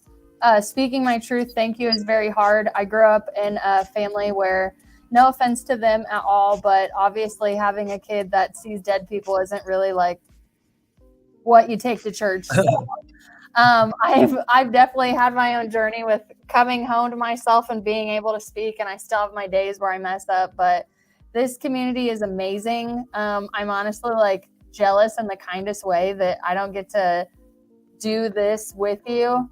Oh, my mom's here, guys. My mom's here. Oh, I see her. Hey, Mom. Oh, your mom's in the comments? Is this from comments? My mom's there. She is. This her right here? Yeah, that's my mom. She's hi, Cheyenne's mother. Hi. That's funny. You guys are all amazing. Hey, supporting each other. I'm about an hour south of you, Marie. What a sweetie. Amazed by all the new knowledge. Well, thank you. It's been fun researching it, and I'm glad that it's tangible for people, because I'm a part of the collective and I didn't know any of this existed 4 years ago. I have joined the island. I'm getting ready to join the chat after this. Thank you. Thank you, everybody. You are all amazing. I would love to come back on anytime you guys would let me speak. I promise I'll take breaths and let you talk next time, but you just invited me on for chakras. How could I resist?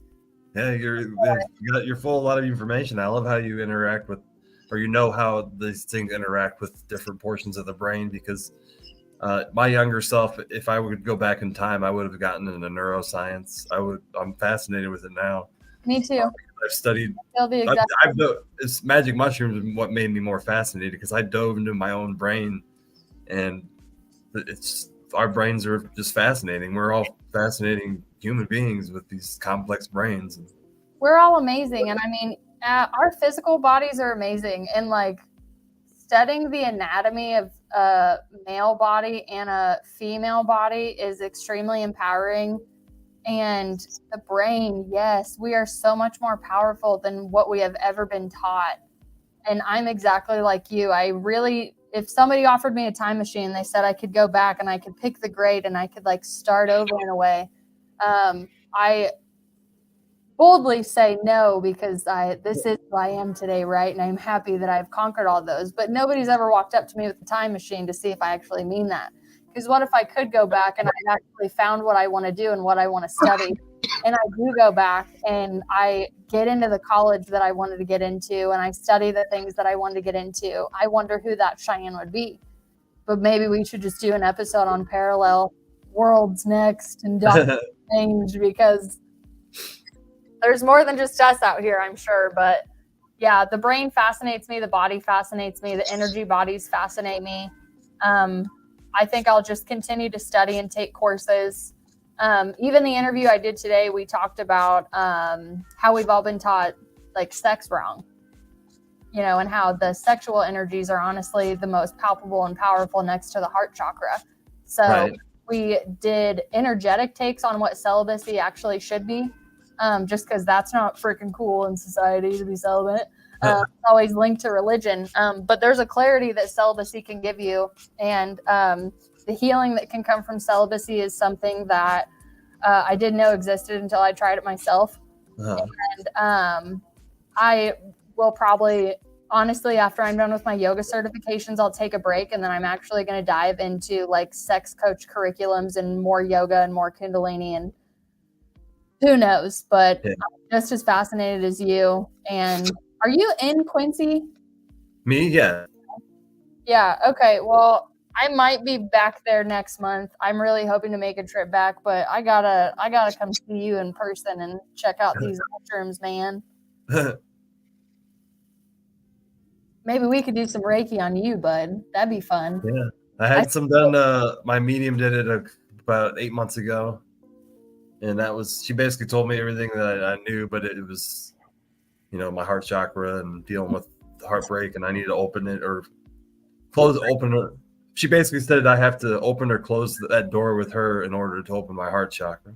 And I haven't closed the door. I mean, I know that I haven't. But I think it's sweet when people want to take on the responsibility of anybody's energy field, but keep in mind that you are gifted free will and you don't need anybody to heal yourself. There is a part in spirituality where you first get into it and you put people without even realizing it on a pedestal because they've helped and healed you so much. But keep in mind their body is a vessel for the highest form of love to work through them to you. It takes an amount of honor, humbleness, setting your ego aside and understanding that frequency higher than you that you could not even possibly imagine is working through you. I could take this off air for you another day. We don't have to air out all your heart chakra laundry on your show. That's all right. Well, this is a place where we have talked about vulnerability. So there are plenty of heart chakra things.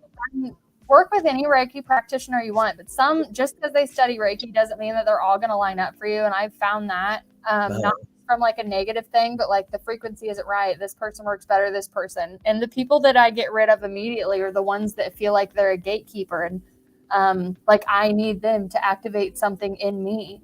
And that keeps you in a limited headspace and still outsourcing your energy, even though you tell yourself that you're working on it. So that's why I was like, I want to see you in person, one, because I got to get these mushrooms in my life. But two, I think that there are so many things that I could honestly just pass on to you that I found in my pitfalls, and I've been able to empower myself in my own healing journey. I love giving Reiki to people, but I studied Reiki to heal myself. And if you meet someone that says, oh, you can't activate this without me, I had one of those, and I found it weird because that woman would like activate my crown chakra, and I would be like, oh my gosh. And I would leave her and I would be like, well, I'll have to come see her in like 2 or 3 weeks because I have no fucking clue what she did. Excuse my language. I have no clue what she did.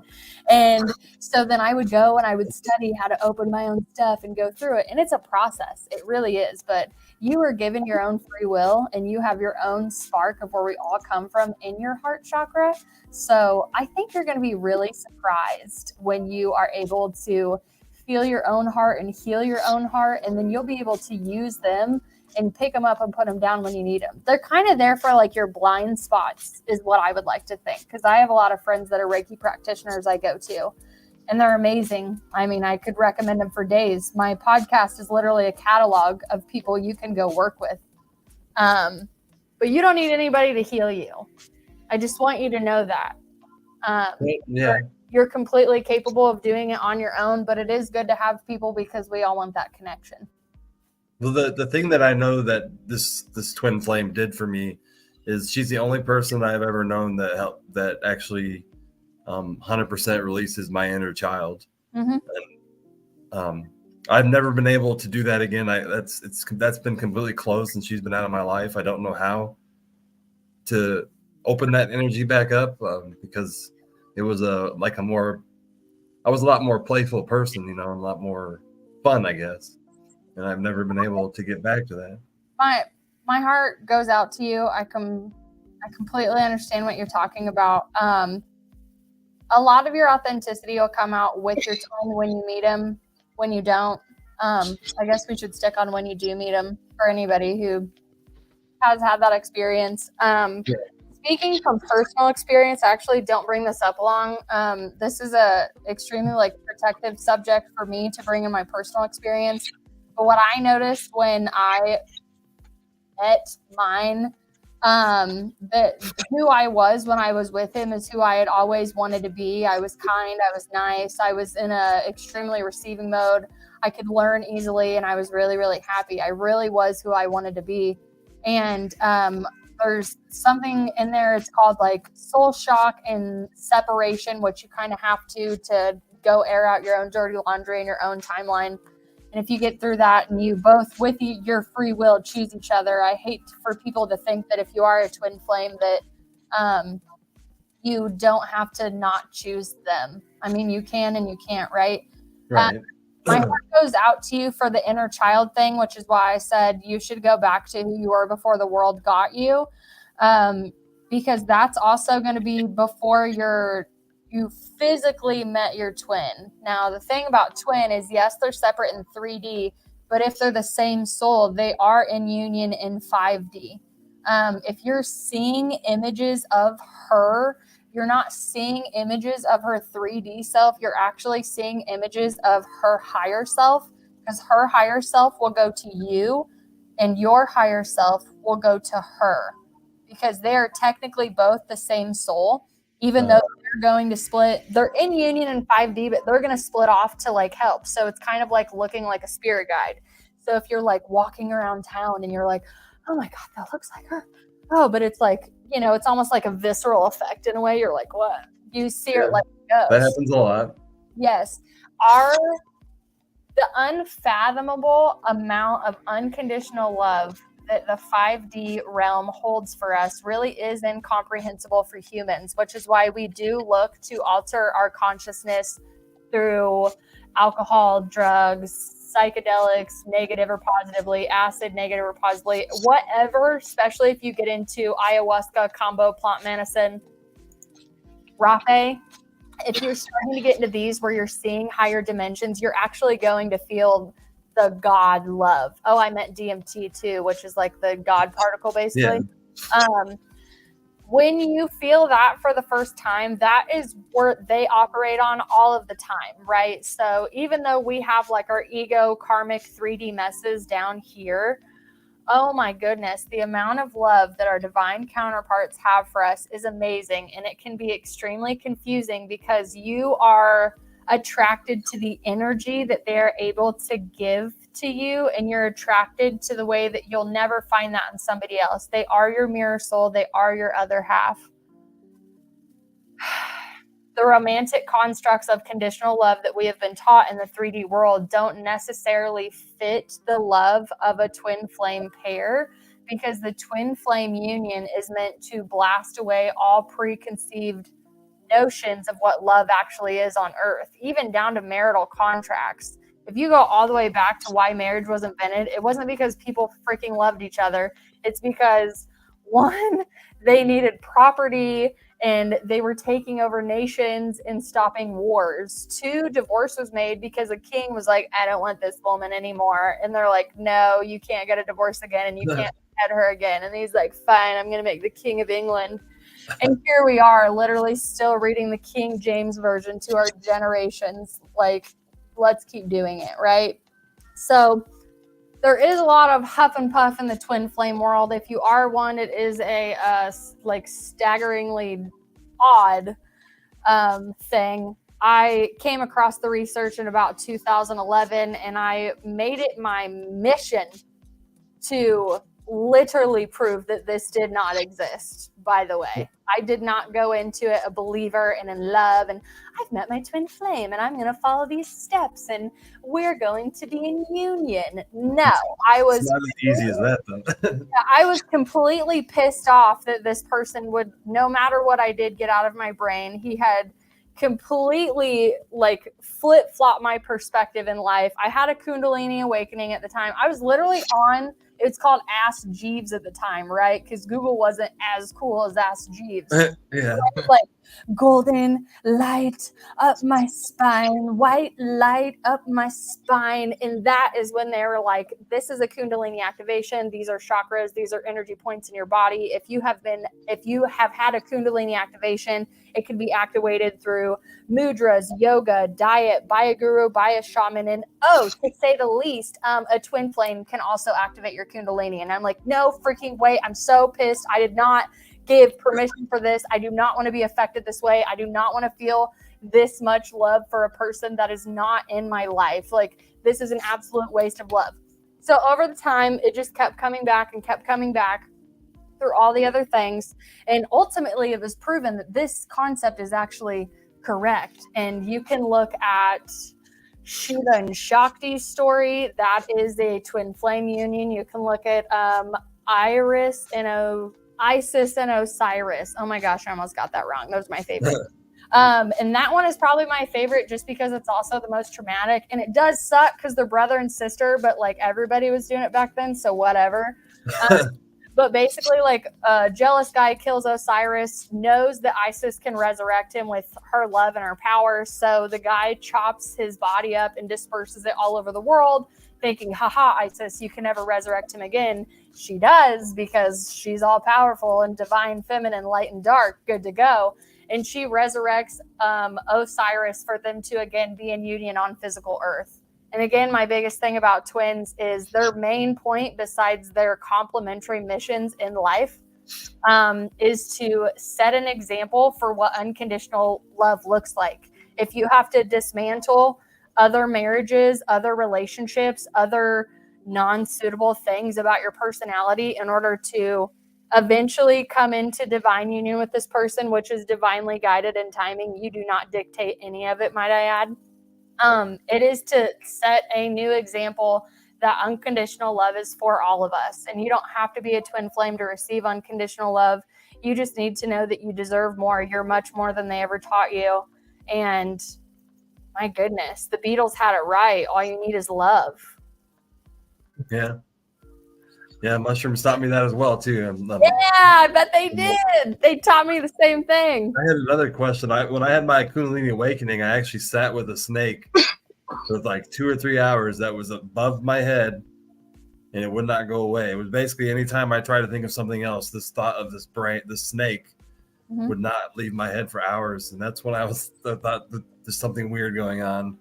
And, so the coiled serpent is at the bottom of your root chakra. So in any Kundalini awakening reference, it's going to talk about uncoiling the serpent from your spine and moving up and activating those chakra points all the way to your crown. If we're talking about it scientifically, we're talking about like spinal cerebral fluid, basically like spinal fluid. It's the same fluid that you build your habits with, like muscle memory. But when that secretes and go up into your spine, it's going to go back behind your pineal gland. And there's actually crystals on the back of your pineal gland. They look quartz, but I don't know about that. And they activate your third eye and your crown chakra. And then you see out into all of the other realities and dimensions and yada, yada, yada, yada, yada. But then also your crown activates too. So the serpent's really great because the serpent's been supremely demonized in a lot of biblical texts, right? The Adam and Eve, yada, yada, yada. But if you look at the term, like the Anunnaki research, where it's the two gods, the spiritual God and the physical God, the physical God imprisoned the spiritual God and took the position and pretended to be the spiritual God for all of humanity. The physical God just wanted the human race ignorant to basically harvest gold off of planet Earth to then take it to other planets and like overtake them. So he decided to impersonate the spiritual God. And somehow they believe that the serpent in the Garden of Eden was actually, I think it's Enki is the brother that was enslaved. And the apple of Eden is knowledge. I know it's like, and then they knew they were naked. Yeah, because it's probably cold. Okay, I don't want to be naked, right? And they attribute it to sin, which I think is weird. But what the Anunnaki is actually saying is, oh goodness, they gave Eve the knowledge of tool making so they could build, like take the trees down, build their own shelter, harvest their own food, and evolve outside of the Garden of Eden. But again, according to Anunnaki, the other one wanted them dumb, where they have everything handed to them and they never go look for anything. But the spiritual God loved us so much, he wanted us to evolve. He wanted us to achieve higher consciousness. So when I think of Adam and Eve, which has been one of my favorite books or my favorite stories in the Bible, like my whole life, I'm like, the apple of Eden is knowledge. It's freaking knowledge. Like we're being... Somebody somewhere is mad at us because we got knowledge, and then you blamed it on women. That's the other funny part about it, which why? But there's so many other stories out there that you can get into that there's a lot of symbolism in it. And again, all of this is universal knowledge. There are things that just from my direct experience, this is what I think or what I've channeled, but there's so much more out there. And the serpent is really great. You can look at like spirit animal totems and see if anything like that resonates to you. But if you're literally in the midst of a Kundalini awakening, which I'm assuming looks like a cobra, was it a cobra? I don't know what kind of snake it was. It was black. And Yeah, because they have like was, the like when they like stand up and dance. I wasn't Good. scared of it, and I usually don't Yeah. like to sort of think of snakes while I'm on a psychedelic. But for some reason, the snake did not scare me. Mm-hmm. Yeah, I mean, if it were my trip, I would attribute it to looking at a spirit animal totem. I would attribute it to a Kundalini awakening, and they speak to you in symbols. And the more that you study, the more that they'll actually echo it back to you. So again, presenting it to your intuition and hoping it gives you the same thing. What else did you see when you were? The weird thing was I've never done any research on the Kundalini awakening. I don't have any clue about it. So the fact that it happened just like it's described in my brain, had no knowledge of it, is bizarre as well. I think it needs to be that way though, right? Especially because if like your higher self or your spirit team knows, oh, he's skeptic, he must touch it to believe it, then they're going to put it in your mind first. And then when you see the research later, you're like, well, there's no denying it because I have already had direct experience with this before I even had a definition. And us as humans, we need definitions and we need labels, but not everything needs a label or a definition. But they are extremely compassionate of us. I know we think we're smart, but we're literally in the last lower vibrational state. We're here. Well, there's like all those other I feel like these chakras though are how you open up more of your brain. You open so much more of who you are when you actually approach your mental health in a chakra perspective. And it's really, really blown my mind since I've approached it that way, of how accurate it is. Yeah, the patients knew a lot more than us. So I guess a question coming from somebody seeking the journey. Where would be a starting point? I mean, getting a reading or whatever. It's really hard because like I immediately want to be like, trust your intuition, but you don't know how to do that. So honestly, chakras are a really good place to start. If you want like a class, I mean, Reiki is a good place to start because it is going to teach you about the energy bodies that you are ignorant to. So if this energy is already going through your body all the time, making you feel like you live in mass hysteria, well, have that tied by the tail and learn its name. That's the best thing you can do. So honestly, my awakening was completely different. I also daydream about what it would be like to wake up normally or slower. And I would honestly say just start with understanding chakras, and journaling is a really big thing because you're going to realize a lot of the things about you were placed on you, right? Like your beliefs, your religion, the clothes you wear, the food you like, the colors you like. Like my mom made me food that she liked. You know, if my mom didn't like a meal, I don't really see her like making it for us like that. I could see her picking stuff out that maybe she didn't like that we didn't want for us either. You know, and I'm not saying that from a negative standpoint. I'm saying no idea what you actually like. So dig into that inner child aspect again and just revisit things. Like go blow some freaking bubbles in the backyard. And if you think it's cheesy, that's how far away you are from your inner child. You can't even have fun blowing bubbles because you're an adult. Like calm down. Right. It's funny you say that. A few years ago, I was on a retreat and I was feeling kind of out of place and a little weird, just kind of not in a good spot. I mean, I was not wanting to drink or anything, but you know, and somebody, I was sitting outside and I kind of shared that a little bit with somebody, and they come up behind me and they threw a snowball at me, and I'm like, "What the fuck?" And I picked one up and I threw it back. About 3 minutes later, I was laughing, smiling, having fun, and I brought out that inner child, and that's what he was talking about, and I kind of get what he was talking about. Yeah. Me and Dan had this conversation about that. We had an inner child episode a couple weeks ago about magic mushrooms and inner child. It actually was about a month ago, 6 weeks ago. It was a while ago, but yeah, I've had a lot of approaches with my inner child while on psychedelics, and it's interesting when you approach it. Inner child meditations, not to cut you off, but have you done inner child meditations? I don't think so. Can I interject? Because this was Sure. powerful for me. Go ahead. So I wish I could credit who told me this, but I cannot at this point. Oh, it was Shauna, my Reiki lady from New Age Center in Derby. Okay. So we talked about inner child stuff. And in order for me to take care of myself, I'm a really good, like, take care of everybody else, but like, I'll still sometimes be like, it's okay, I'll take care of myself later. So I have like a twin version of myself that I, visualize outside of myself. And I communicate with her like she's physically real. I say that to say this.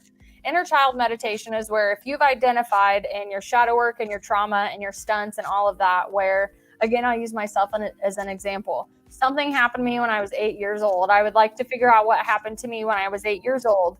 So I'm going to go back to that part in my consciousness. Now, if you don't believe that you can't go, keep in mind, energy can never be destroyed. It can only change or go somewhere else, right? But it can't ever be destroyed. So somewhere in the ether, in the cosmos, in the construct of the conscious mind that we all come from, that 8-year-old exists. That story is still there. And it's also an energetic binding. It's a binding in my energy body, but it's also like in my linear timeline. So you sit down, you get into whatever meditative pose you want. And when you're in that flow state, you know what that feels like, right? You're like, yeah, I'm connected, all of that. Like you can even like vibrate a little bit. So I will call my 8-year-old self to me. And I use this as an example because this is the first inner child meditation I did. I called her into me. She walked over and she sat down in the clothes that I would have worn when I was 8 years old. I 100% believe it happened. Yes, I was sober doing this too. I wish I was on shrooms, might I add, but I was sober doing this. And I sat her down in front of me and I was like, hey, I'm you. You're me.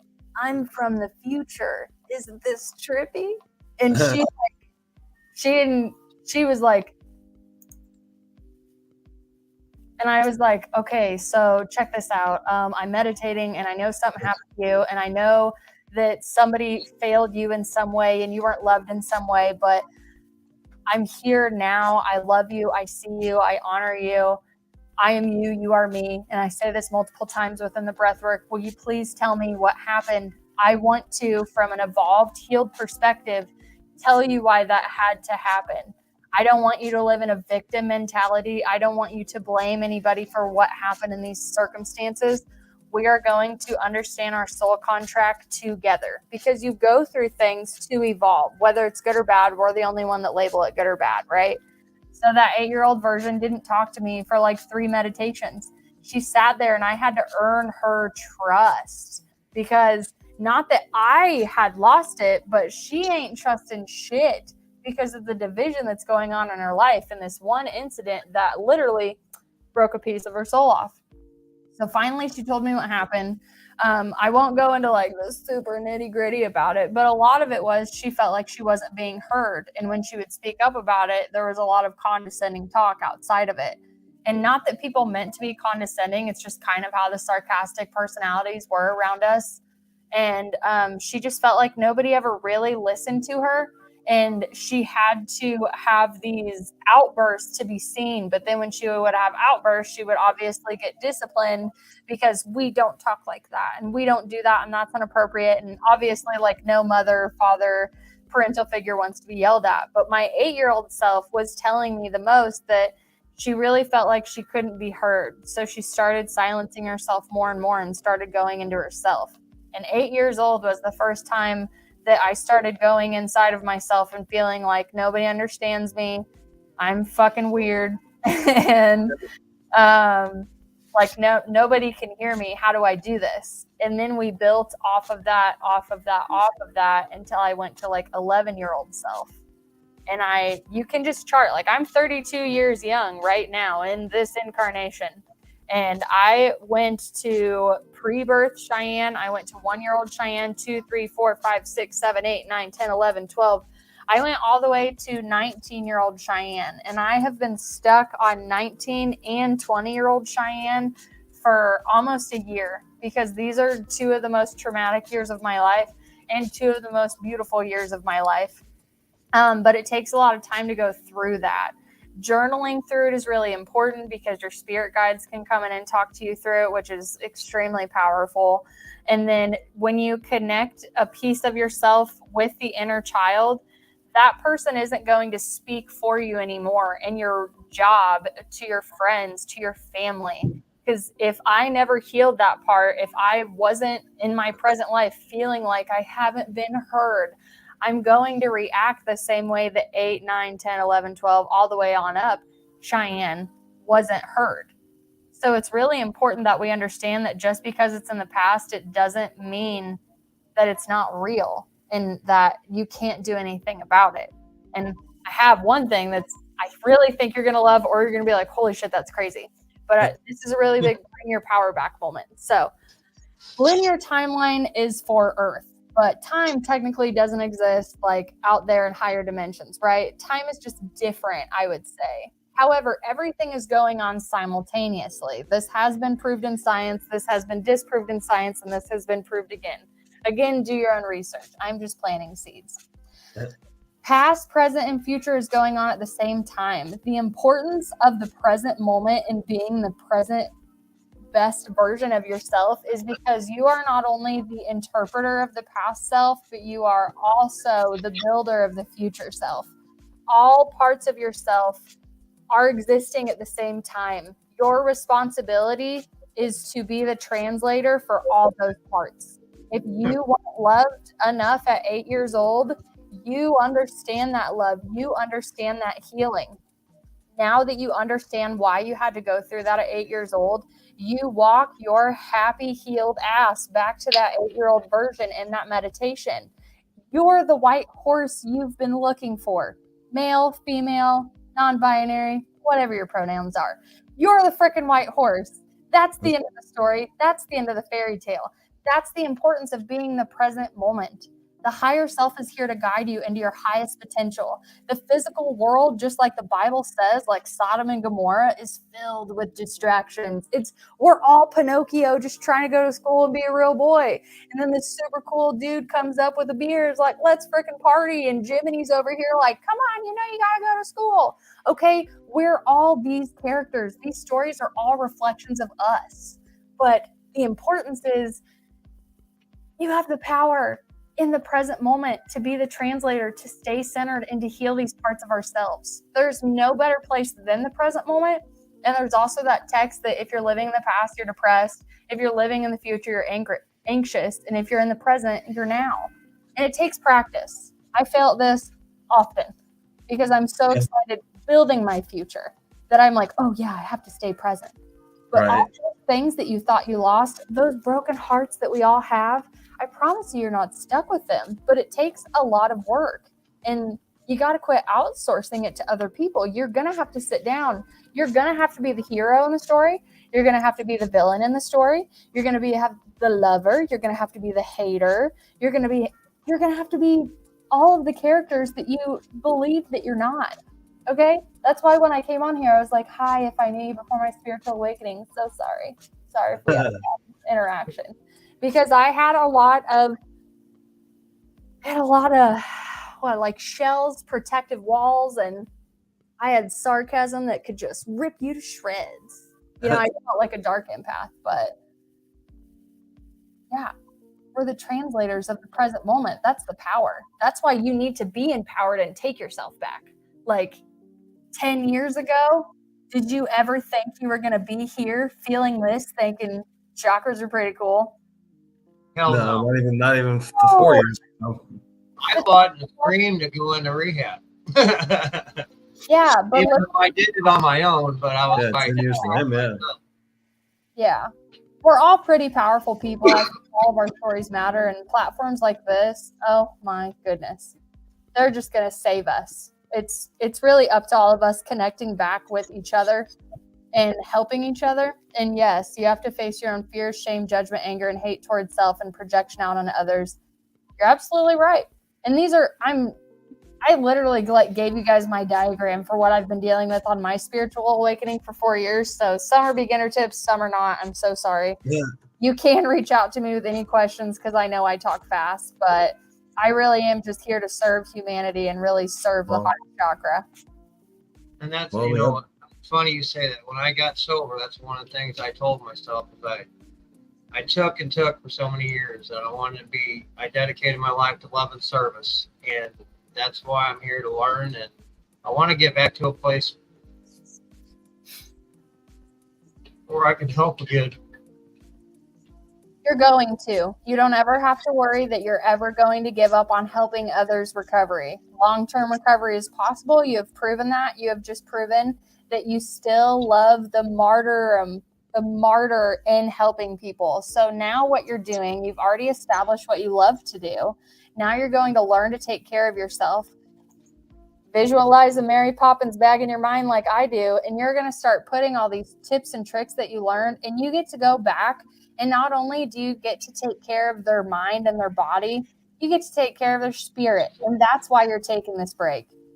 Okay, God's delays are not God's denials. And you remember that because you reminded me that I'm on day 3 of a miracle. And I'm going to keep every day I wake up without that delicious, horrible tasting vape in my mouth. Ugh, it's just terrible. But you, sir, you're going to get back at it and you're going to be great. You don't have anything to worry about. And just like Dan, he doesn't have anything to worry about. And trust me, these are clear senses talking to you. This isn't someone trying to smooze your ass because he asked me to be a guest on your show. This is true.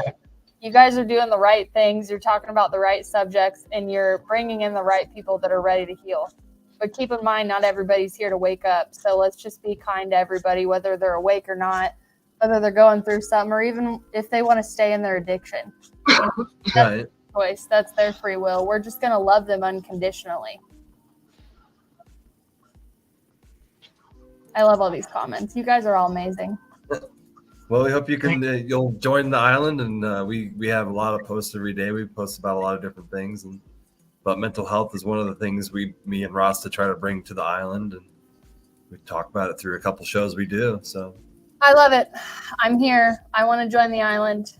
Where do I sign up?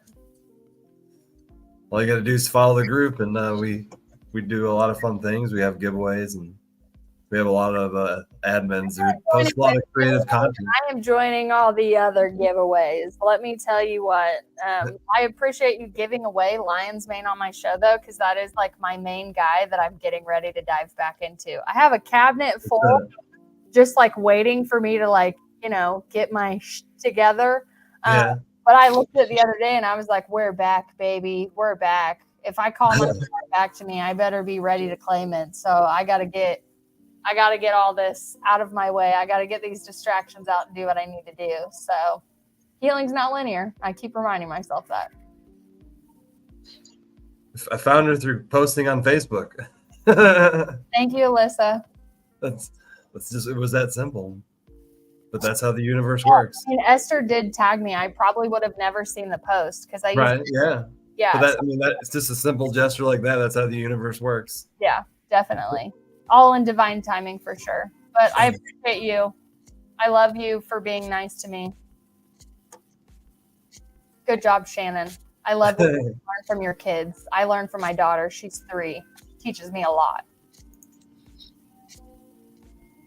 Thank you. Thank you. Thank you for listening. I hope I didn't talk too fast.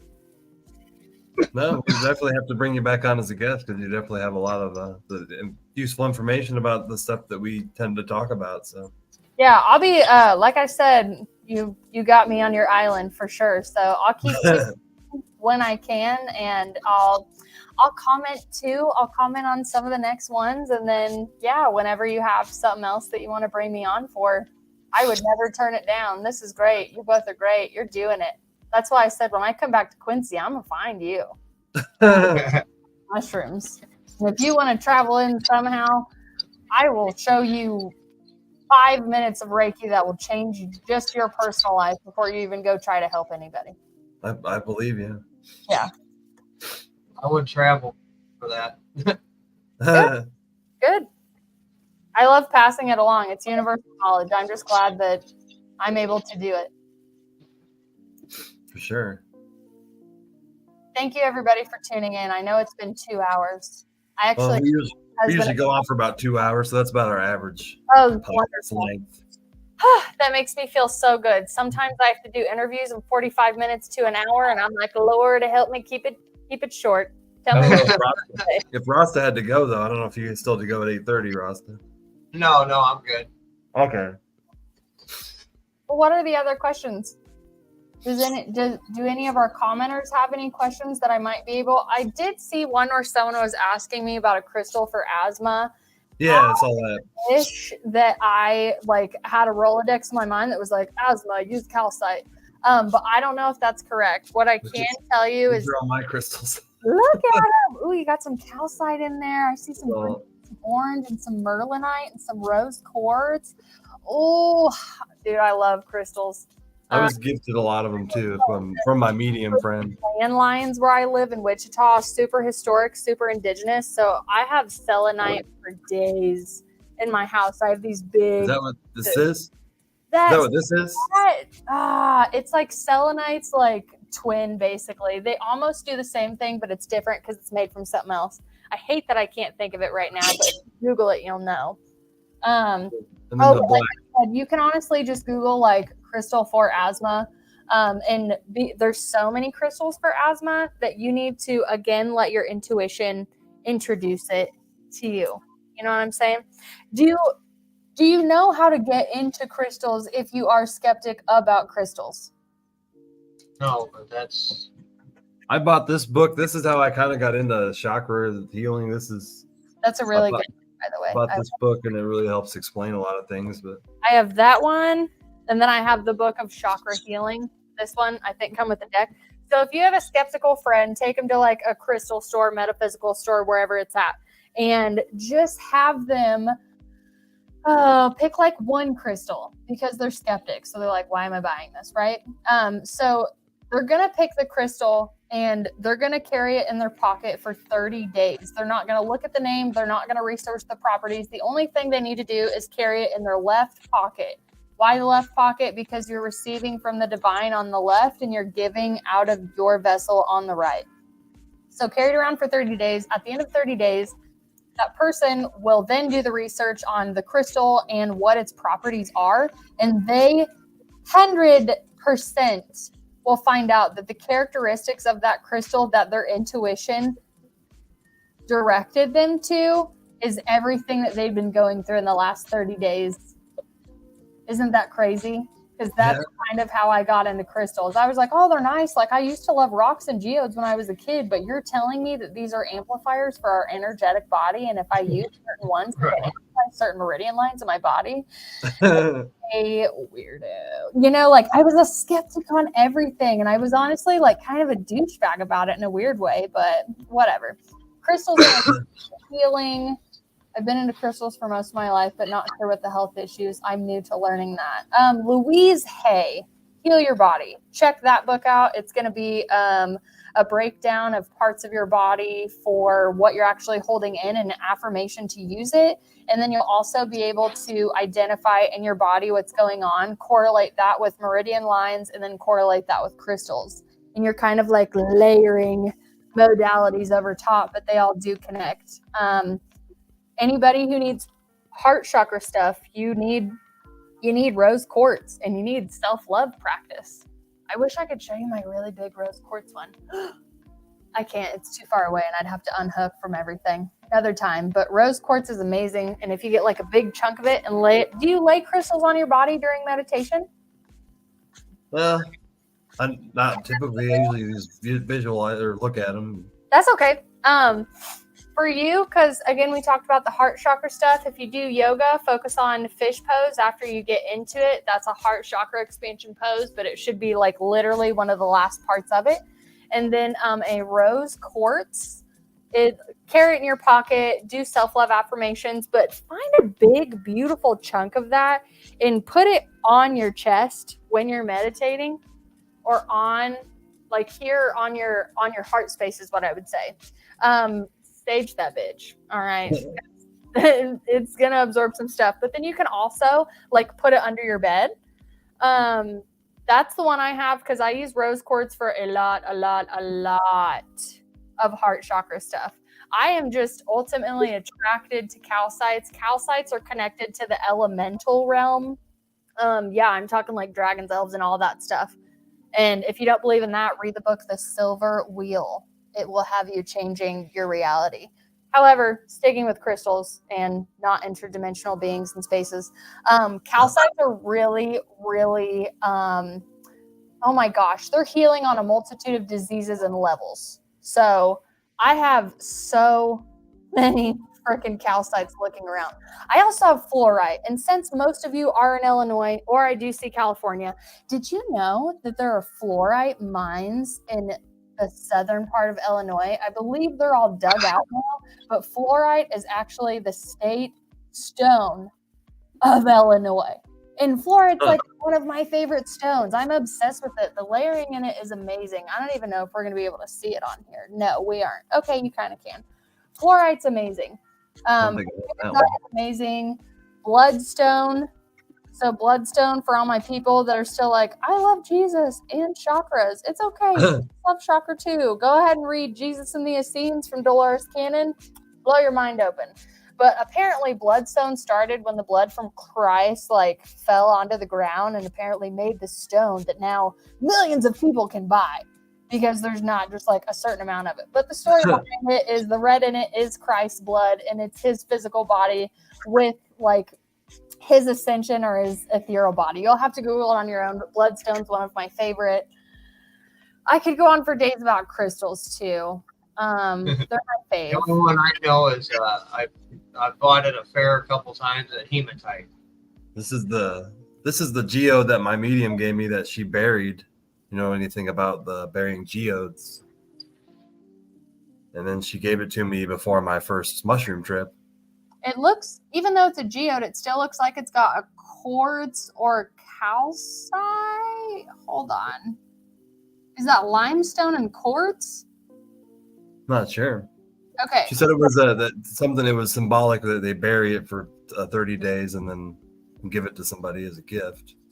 So if it's quartz, keep in mind quartz is an amplifier of good and bad. So if you're having a bad day, don't wear quartz. Your bitchiness will amplify. You don't get to put black tourmaline in quartz and go, the black tourmaline's going to suck up my negativity and the quartz is going to amplify my heart chakra.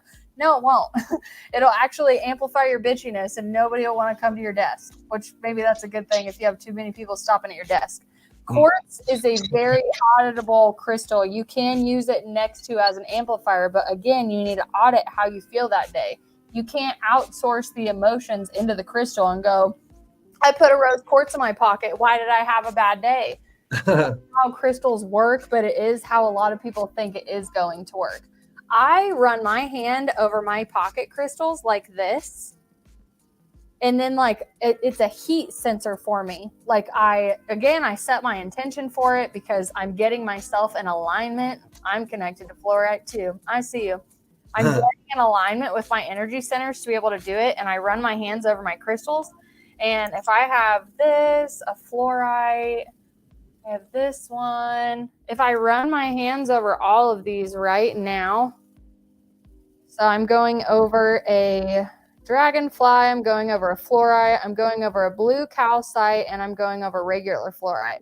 Since my throat chakra is out of this world right now because I can't quit talking, the sensor is going to pick up the blue calcite. So blue calcite, this is rough blue calcite.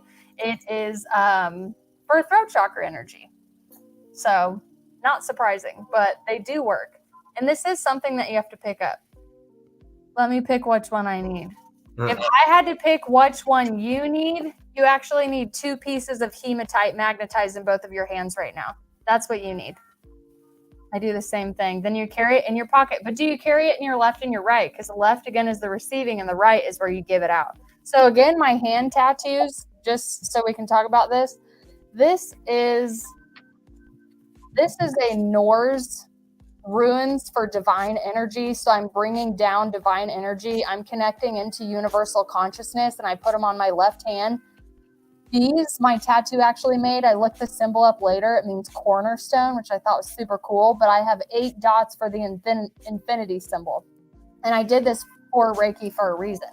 Now, if you come over here, the only thing I have on this hand is a heart, because when we send out love or send out anything, you're sending it out into the world with your right hand, which again, I guess would look like left on the screen. Is that what this is explaining here? Yes. So it's going to teach you how energy comes into your body and how it goes out of your body. So yeah, it's going to come down through your crown chakra, but even in like yoga, like meditation wise, when you put palms up and palms down, if you put palms down, you're grounding. If you put palms up, you're receiving from the divine. The left is going to be the receiver from the divine. So, you know, people are like, I'm going to testify, like at church, and they got their hands up. They have no idea. Yes, you're reaching for God, but we are all able to access that divine energy. We don't have to be in church. We don't have to identify with a religion. And we don't even have to hate on a religion that really didn't fit us either. Okay, keep that in mind. That takes some healing. But you are pulling that divine energy down from the receptors in your hand. And if you want to give that, it's going to come into your body. It's going to activate through your heart chakra if it's open. May I repeat that? If it's open. And then you're going to push it out through your right hand. Receive, let go, receive, let go. So again, with crystals, for me, it's the same thing. If I want the divine's help, if I need to receive protection, if I need to receive more love, I'm going to put it in my left. If I know that Barbara's having a bad day, but she does not want to talk about self-love practices, I will set the intention, not overriding her free will, might I add. Hey, Lord, whatever I believe in, I'm going to put this rose quartz in my right pocket, and not to override her free will, but I'm just going to send her some extra love today. And this is going to go out. This going out of the right, that's going to capture your aura. So have you ever heard the thing, what is it? Your energy introduces you before you open your mouth.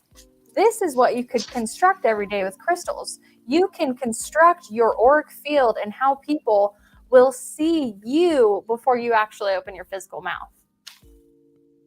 That's what I would say. Wow.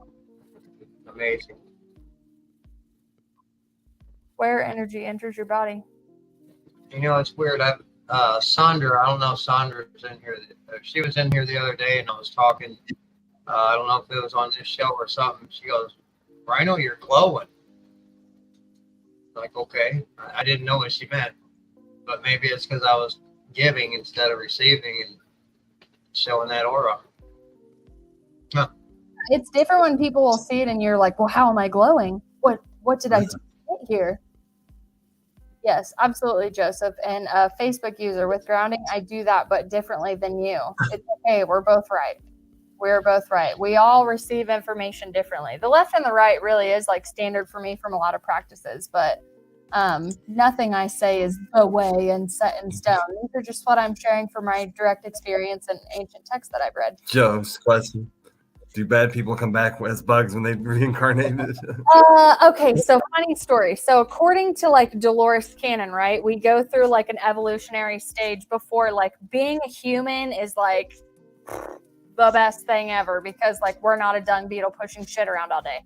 But according to her research and a lot of the things that she captured through her hypnosis, quantum healing hypnosis therapy, if you don't know what Dolores Cannon is, she hypnotized a bunch of people, decided to basically consolidate all of the information and write a magnificent series of books that will outlast her for lifetimes.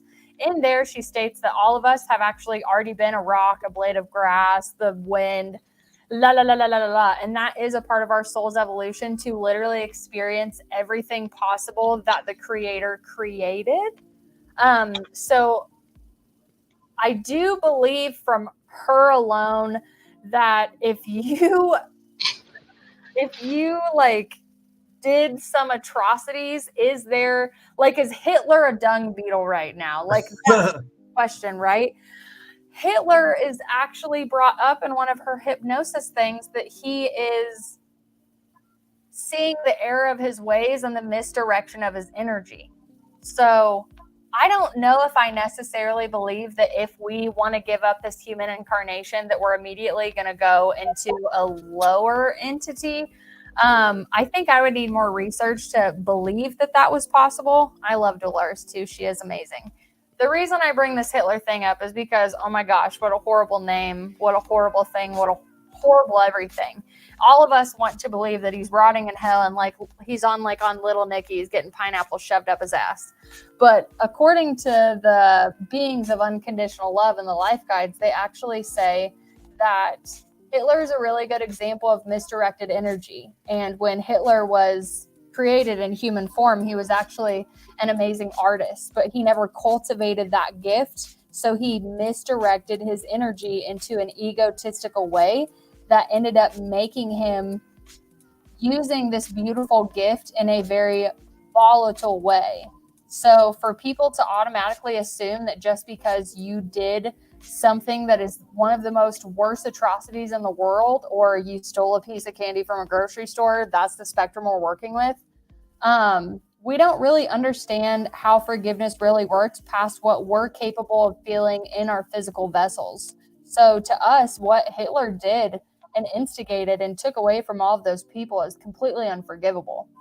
However, that just shows that we don't really operate in God's love, or whatever you believe in love, because I'm definitely not trying to make this, Christian by any means. I want you to understand the unconditional love that I'm talking about.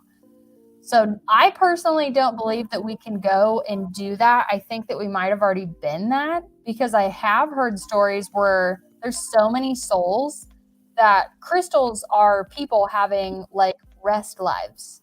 I have a friend that the crystals will actually tell you their names. They'll be like, I'm Ben. Nice to meet you. Whether you believe it or not. Because I was like, okay. But now I'm like, actually, that makes a lot of sense. It makes a lot of sense. But I think being human is amazing. I think the fact that dogs love us is amazing. And having this experience to experience energy in physical form is more of a miracle than we realize. And I think it has more to do than what's been put against us than like what we're actually here for. It really goes back to Pinocchio and even a little bit of biblical text, where the distractions of the world will keep you not just away from God, but away from yourself. And if that little light of mine really is a spark of God that I'm living in and I have in a part of my soul, no wonder distracting negative entities would want to come and take it from me. But living in a fear-based mentality and a fear-based mindset is one of the lowest frequencies on a vibrational scale that you need to get yourself out of. If you know you're loved, if you know you're protected, if you know you're come from a higher place and you're working through it, use your crystals, learn your chakras, do your meditation. The world is changing and it's moving forward in a better place, and all of these alternative modalities that are actually the most ancient way to heal yourself and keep yourself vital, like yoga, for instance. Yoga literally means like to yoke itself like with divine, but I'm pretty sure yoga means to yoke. And you're taking care of your temple and you're yoking it with the divine that we all come from. Religion and any other belief, in my opinion, is telephone of the times, right? We're all recycling information. All the information I have taught you all tonight, I have read in a multitude of books in ancient scripture.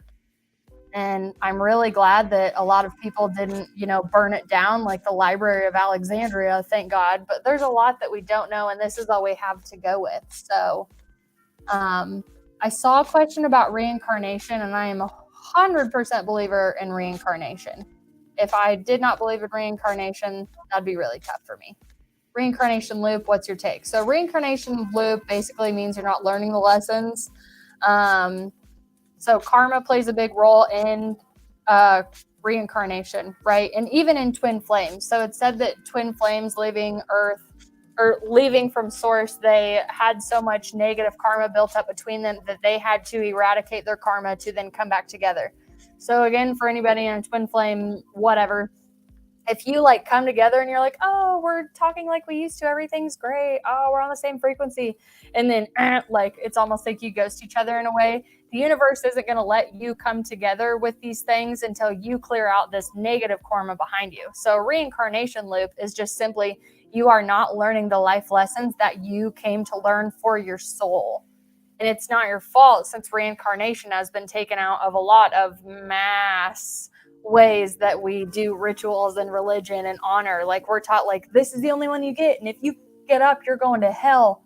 Okay. Yeah. we're so screwed right now. You better freaking remember Jesus dying on that cross for the sins you haven't even committed yet that you're already forgiven for. But don't forget, you're going to hell. You know, like, it's very fear-based. I'm not saying Jesus didn't exist. I'm not saying he didn't die on a cross. I'm just saying it's very fear-based. And what Jesus came to teach us isn't necessarily what everybody's teaching in Jesus' name today. So be nice to people. Yes, there's talk of reincarnation. There's talk about the lost years of Jesus Christ. If you go to Jesus and the Essenes, again, that Dolores Cannon book, yeah, it's going to open your mind to a lot of the things. And they even talk about crystals in it. And they're in Qumran and like something AD before Christ gets, you know, on the cross. So I believe reincarnation is real, but I'm also in communion with myself, which means my higher self. And I have reread the Bible after having an awakening, and I continue to go through it, not like I've done page for page, but I see things in there that when your eyes are awake, that there is one in there.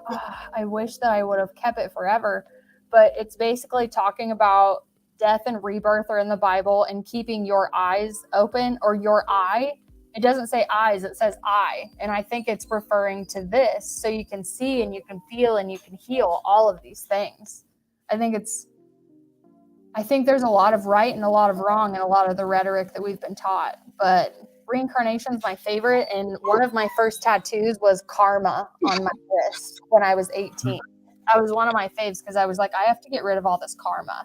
And I didn't study anything outside of the Bible studies that we knew when we were kids.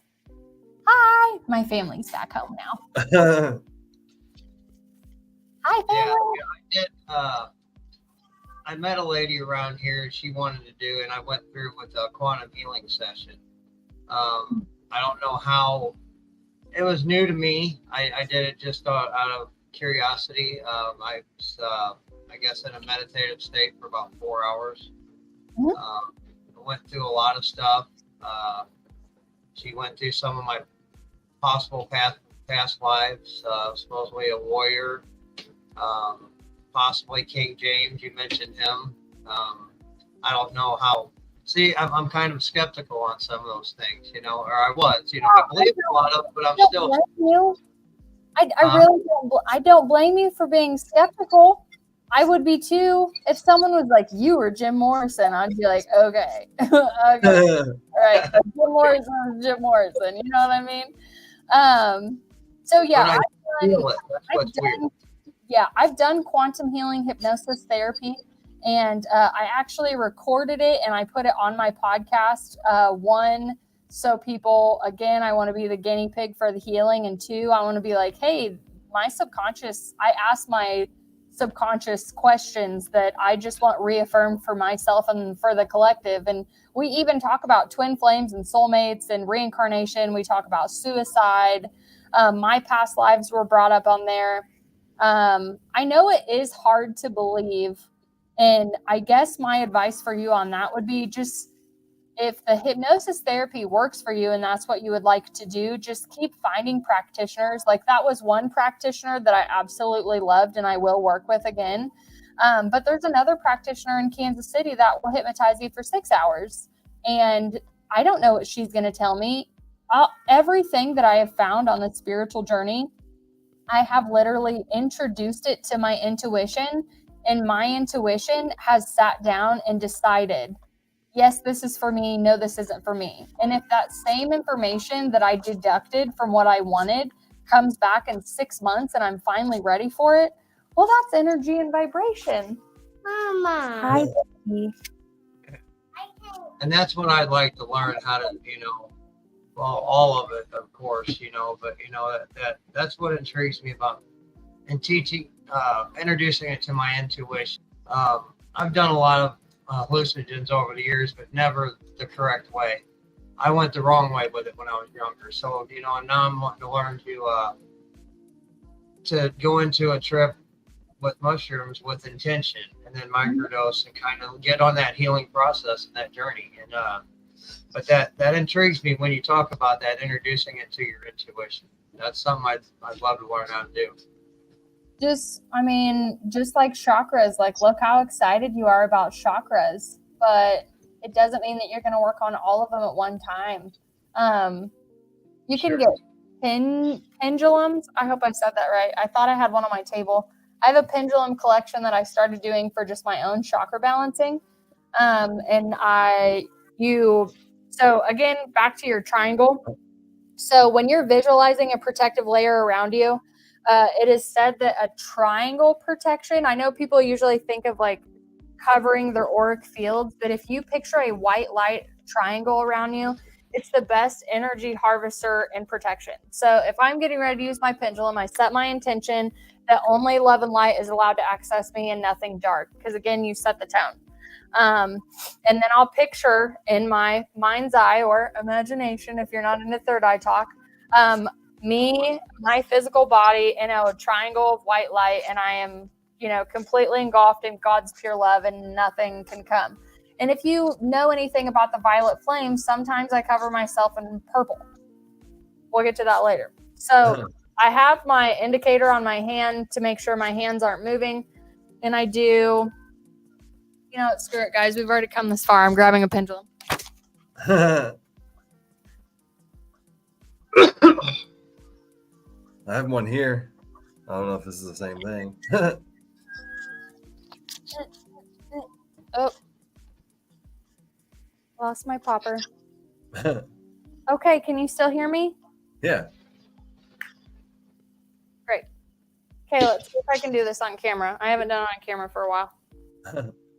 But these are great for chakra balancing. No, they're not demonic. Yes, just with anything in spirit and in energy, you have to protect yourself. So number one, this is for my highest good, everybody's highest good. Okay, now I'm picturing myself in my white triangle. I take a few grounding breaths. So I have my arm here and I have my hand indicator here. So I'm going to say, establish your yes, because this is a communication between me and my pendulum. So it's going from left to right. Now I say, establish your no. So my yes is a left to right and a back and forth is a no. That doesn't mean that that's going to be the same for everyone. So that's why if you pick a pendulum up, because they all have their own personalities, mine always go left to right and back to left. This is a pyrite pendulum. So again, left, right, left, right. This is my yes. Establish your no. Now, the reason I do that is because then I'm going to start, you can start at your root. I'm going to start at my crown because we're on camera. So I'm going to start at my crown. And it's already just going to just circle and circle and circle. So obviously we can see that that's open. So I'm going to stop it with my hand again because I'm on camera. Now I'm going to line my chakras and I'm going to see it spin. Now, depending on certain Reiki, like if it spins this way, it's open. If it spins this way, it's closed. This is just showing that all of my chakras are open. Is my throat chakra open? Of course it is. And it's going to keep spinning and spinning, subtly and subtly. Is my heart open? Yeah, it is. This would be great for you because you need a physical indicator to see if that energy is actually flowing through you. So if you get one of these, set your right intentions, establish your yes and your no, you can simply just go, oh, I just want to check in with my heart chakra. I feel like it's open. I feel like I can feel my heart, but I'm really not for sure. And then I'll go, is my heart chakra open? And it's not going to go yes and no like I just established. It's actually going to open like it looks like the chakras opening up, which again would take chakra knowledge. So now it's just going to twine and twine and twine. And I could go all the way down my body and all my chakras are like, we're so happy to be here right now. They're really good for beginners too, because this is you getting a physical confirmation of the energy in your body. These are also biased, so you can use yes or no like charts and stuff, but be careful what you actually ask these things because it almost is a direct link to your subconscious. And don't be like, does he really love me? Because you want him or her to really love you, okay? Let's work on self-love. Let's not ask a pendulum if somebody loves you. We've all been there, but don't do it. So again, I would also say this is a beginner tool because it's really, really going to connect you to the energy that is in your body. And it's just one of, again, the many ways to direct you back to yourself. Awesome. I actually have one of those, but it was actually sold in a witchcraft in the thing I bought. More like for witches. Sage it, set the right intention. If something like happened to it negatively, you could put But like it didn't. I don't think anything negative happened to it. I bought it on Amazon, but it was more or less bought for witchcraft. Well, witchcraft, depending on what way you look at it, it is just naturalism and worshiping of the elements around us, the natural energies that we're all discussing now. Yeah. With us and for us. Obviously, there's been propaganda to be like, oh, witchcraft's bad, witchcraft's this, deity's that. Honey, the Catholic religion has saints for deities, okay? When my shit's lost, I'd be like, Saint Anthony, oh my God, you gotta find it, dude. I need this. I need it. If I'm traveling, I talk to Saint Christopher. You know, like all of these divisions that we have in all of these religions, they were put there by humans. I'm sure there's so many people floating up above in the ether that are energy beings now that were once physically incarnated. And they're like, yeah, we all hang out together. Like we all hang out in the same break room. You're the guys that are only making it divisive between us. So, good, Shannon. Practice it. It's beautiful. It's natural. It's herbalism. It's amazing. I highly recommend that pendulum for your heart. I think you're really going to surprise yourself. And again, since you need to see it physically, I understand you. I'm still that same way.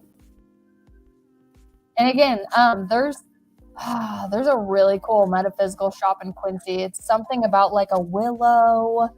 Oh, I can't remember. They've been there for 20 years, but you should start going and buying your stuff there. One, she's small, she's local, and they're amazing. What you're talking about, yeah.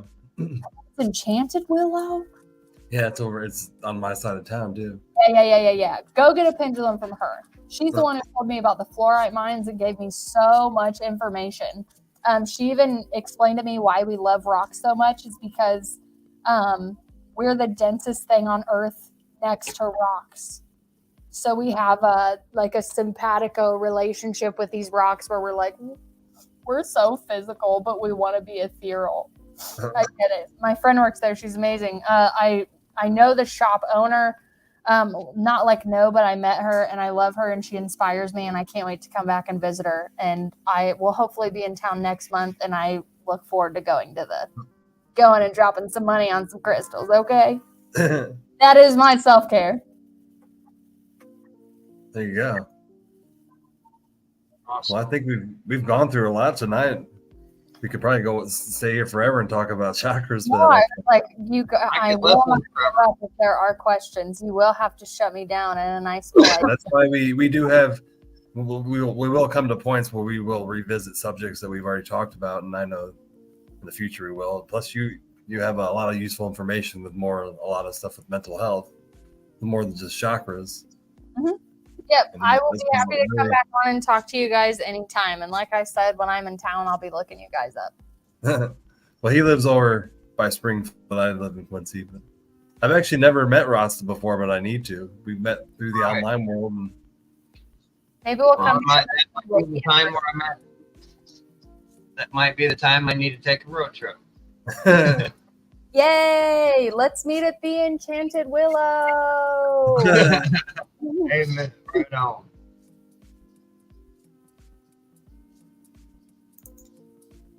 Oh, the hashtag is we're giving away a bottle of Lion's Mane tonight, so you can still get into hashtag Lion's Mane for brain fog. That's at the very bottom, Esteban. Going across the bottom. Lion's Mane for brain fog. Fire her from a job. Yeah, I always find it weird that is really darker. And if you hex or put a spell or do anything negative on anybody, it's against their free will, which is negative. I'm not saying things like that don't work. I'm just saying that she would have to still take. Oh, it looks like obsidian. No, not obsidian. It's like moonstone. Oh, what is that? I have one similar than that. That's beautiful. You guys start using that one. It came with this. So you know what this is? Yeah, so that is a guide, and it is okay if you understand the portal that you could potentially be opening up with the sacred geometry. I I am not a wonderful guide with deciding what print really works and what not. The fact that it's in a circle, and since you are so new, you could accidentally open up an energy portal that you don't really mean to. That's the only reason I'm like, yes, it's beautiful. However, it is in a circular pattern and you are a beginner. And I don't want you to accidentally open up a portal. Because the other thing I will say is if you're clearing, because you can clear it over sage or anything like that, but if you notice it's spinning on its own without your direction, you stop that immediately and you do a mantra or a prayer. You always are going to have to counteract it with that positivity. Like, that would be the best thing I would say. To finish, Vicky, she would have to you would have to believe that she could curse you, I think, is the biggest thing about that.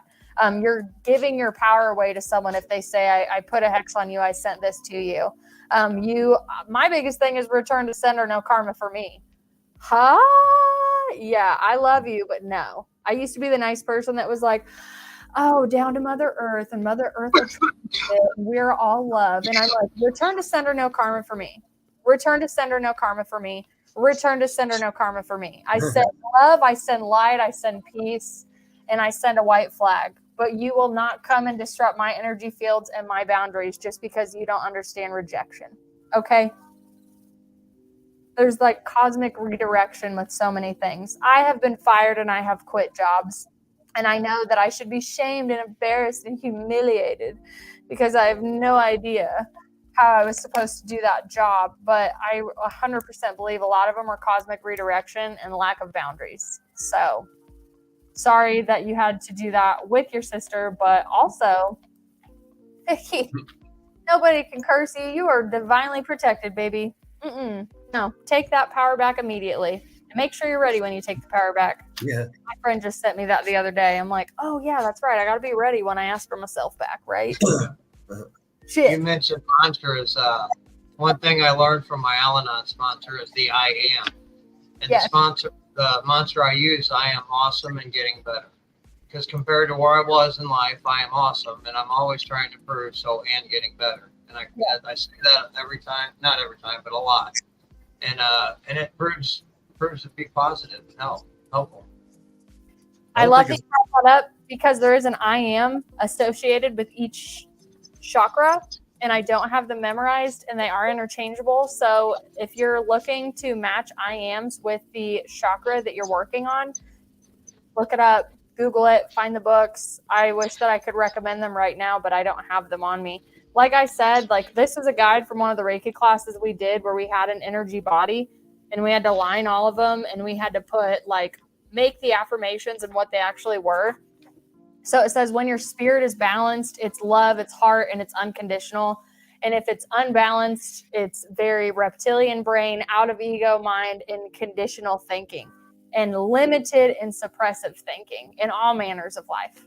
It doesn't just have to be spirituality. It can be job, promotion, love, wealth, work, anything under the sun. It all has to go back to, am I operating out of ego? Am I operating out of limiting beliefs? Do I have subconscious programming I need to get through? Because that's honestly another episode we should get into is how to reprogramming your subconscious. Because a lot of people go through chakras, go through affirmations, go through meditations, go through journaling, and they still find that they have these things in their subconscious that will literally not break away from them, which is when hypnosis comes in to really help. If you don't want to do hypnosis, then you should really start looking at the subconscious because that's going to rule 90% of what you're doing in your physical reality. And I brought up Greg Braden and Brian Scott's YouTube. Brian Scott has magical subconscious meditations that I listen to on and off at night. And I wake up like, oh, something broke last night. Some limiting belief just went away from me. So I highly recommend both of those because, again, no matter how many times you do these practices consciously, they'll chip away at the subconscious, but you have the power to go back in. I call it dredging the subconscious. Oh, it sounds dirty. And finding those skeletons and finding that shadow side and loving those parts of myself that I and the world deemed unlovable. I'm going to love those parts. And that is the unification in the soul. Buddha said, you cannot get rid of your ego. You must purify your disposition. The the devil and the angel really must work together. And that's what I have been working on. And that's why I was able to find a lot of this research, is because I didn't believe that my ego needed to die. I believed that it needed love. And I believed that I needed love and nobody else was going to give it to me until I gave it to myself.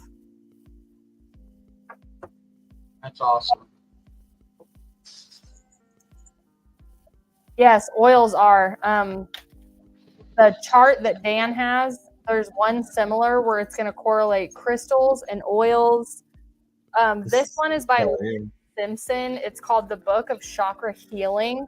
This one's going to give you positives and negatives, oils and crystals, workouts and meditations to go with literally like every one of them. It's going to give you historical histories.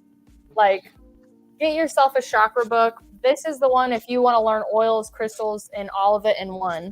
This is a really good one. And it has really great charts. So the main chart of correspondence, that's what this looks like.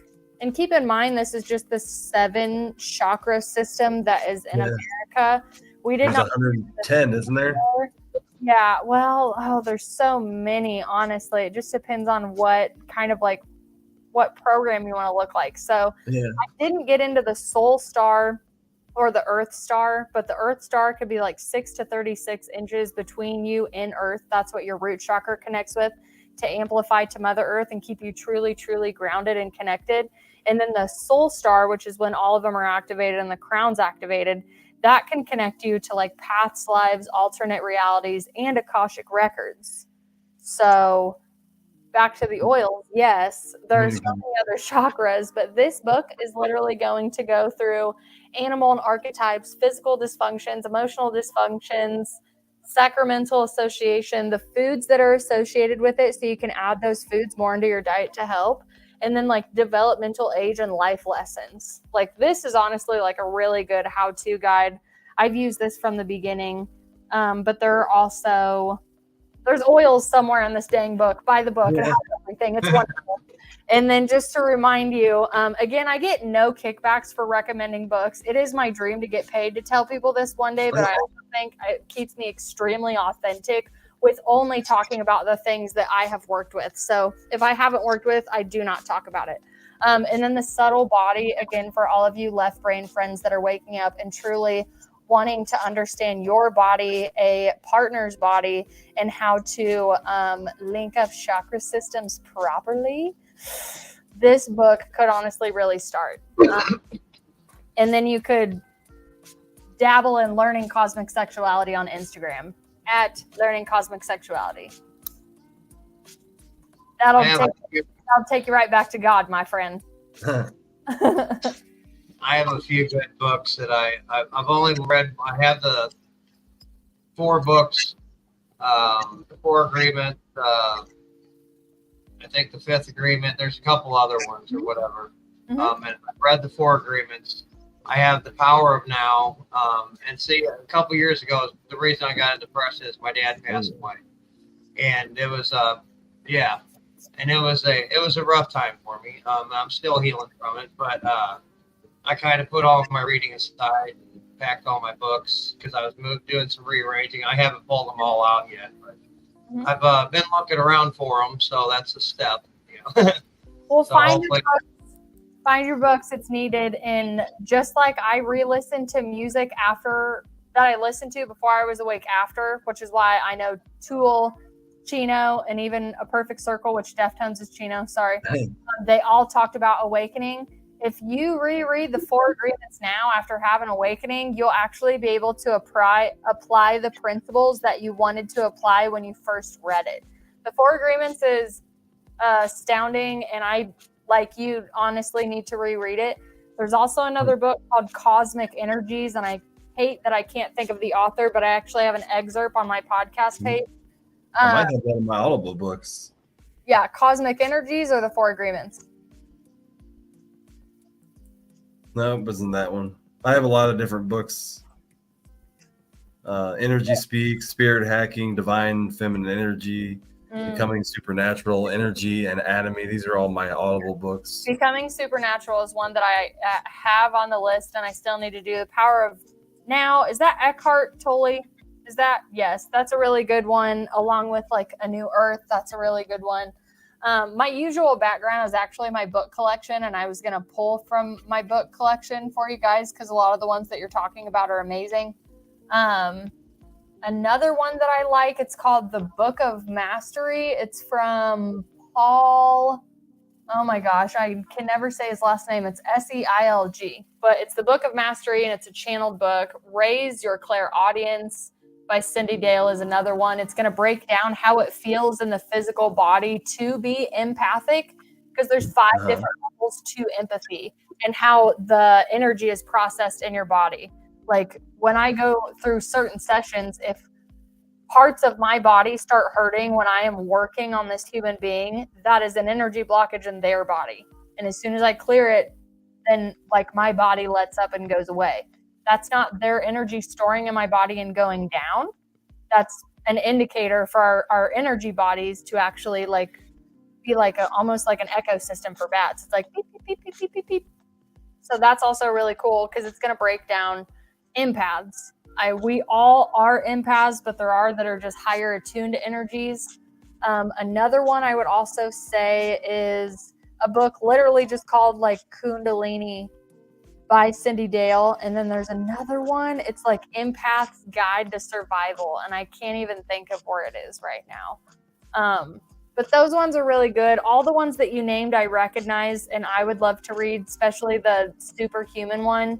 I highly recommend rereading the 4 Agreements and The Power of Now when you find it, and take notes with it, because your past self is going to come in and you'll be like, I remember when I used to think that way. But then you're like, but now I don't think that way anymore. And now you're going to recognize the voices. Like, this is me, my higher self, my present self, and my ego self is coming in. My past ego self is coming in to have a conversation. You need to write those down, because when you have hard days, you need to go back to your journal and see how far you've come. And when you journal, you're connecting with you. And that's all that matters, is connecting with yourself, communion with yourself and with your higher power. And I'm taking God out of this situation. I'm just, you have a relationship with yourself. My journal days are my favorite days, because I can really see how far I've come. And if I forgot to heal something, it's written in there somewhere. Or if I'm still dealing with the same stuff, that's also a really good one to do too. Those are all excellent books, and I haven't read all of them, but I recognize all of them, and they're on my list. I still have my journal from rehab. And, keep it. Back. Yes, I will. And Okay. I do look at it from time to time, and just, kind of see where I was and where I'm at now.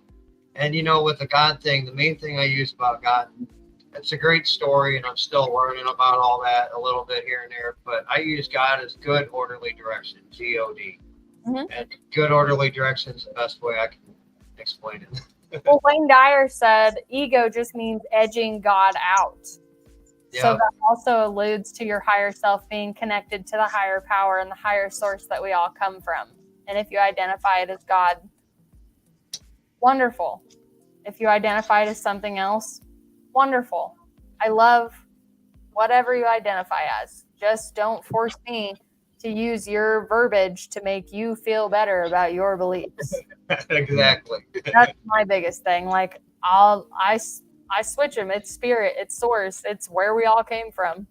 I'm comfortable with that. Absolutely. That's awesome. Well, let's give away this bottle of Lion's Mane.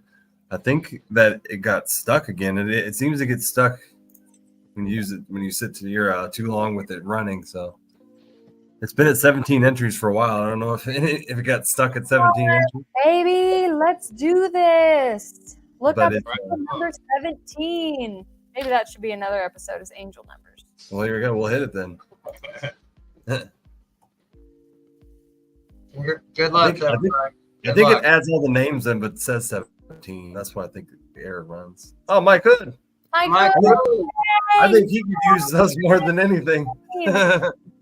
To really help with the brain fog. Thank you, Joseph. Congratulations, Mike. He's an admin over here at Misfit Island, so we regularly talk to Mike. I love it. I think he's working too. So this is his wife here.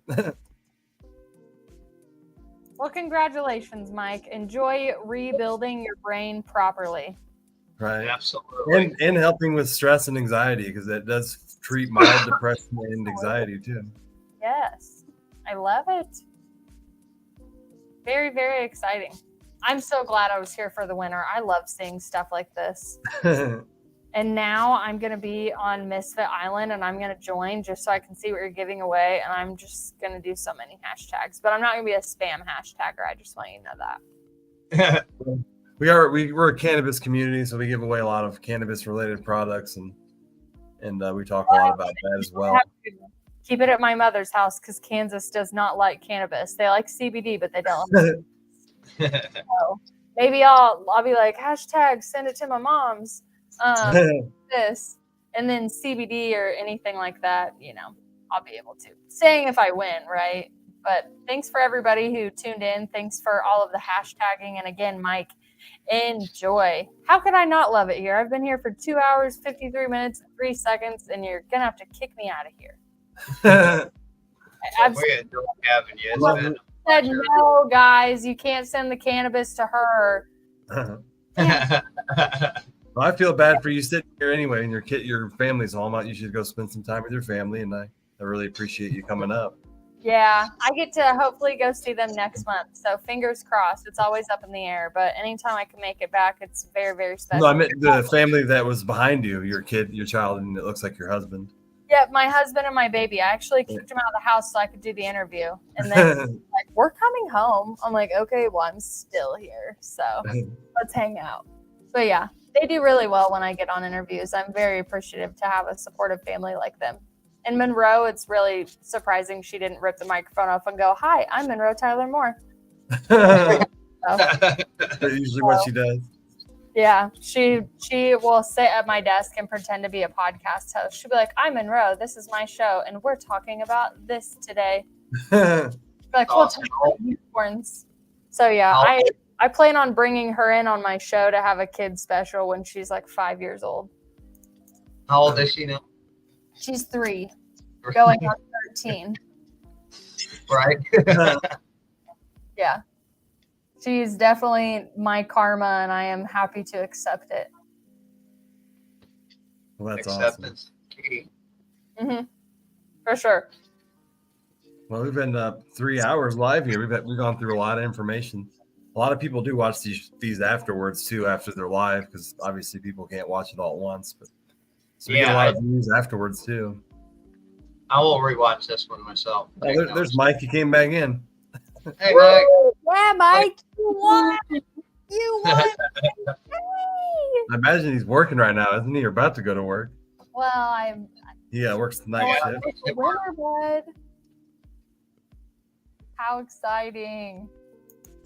Yeah, I honestly want to listen back to this too. I'd like to know what I said the last 3 hours. You ever have that? You're like, hi. It's on the internet it's on the internet forever. Yes, the internet is written in ink.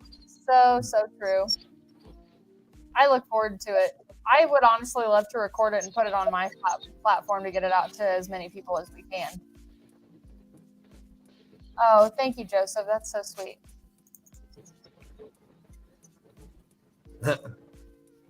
Mr. Burns, how you doing? Popping up. That's so great. Mike. I don't think Mike's ever won anything on my show. I've given away stuff on his show, but never had him win. No, I can't think. I don't think I remember his name popping up. Nah. So that's awesome. But I guess we're going to call it a night here, and I appreciate you joining us tonight, Cheyenne. I really do. You are full of information, and I think we'll definitely see you again on a podcast. We'll be talking about, obviously any subject, because we talk about mental health here on Mental Health Mondays. So absolutely. And hey, if you guys ever want to come on my show and do your own episode, promote all your stuff, your story, that's what it's for. It's a safe space for everyone to share their story. Not just you, but even any of the listeners. There's value in all of our stories. So feel free to reach out to me, come on my platform, let me share you with my audience. it is pre-recorded, and we are opening for 2024 recordings right now.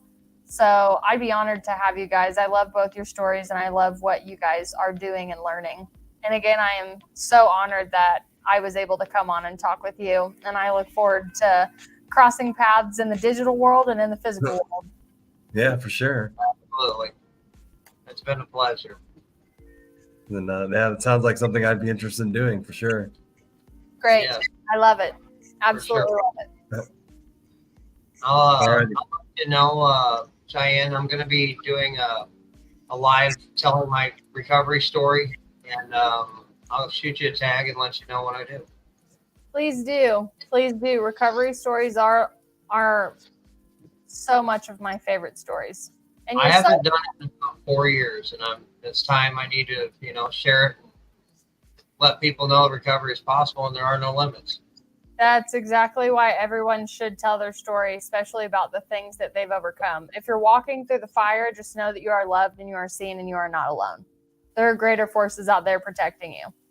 And if you do like Bible stuff, or you're not freaked out by it, footprints in the sand is one of my favorite things that I have posted all over my house. And I remind myself all the time. I'm like, oh, okay, he's carrying me right now because I'm just a little weak right now.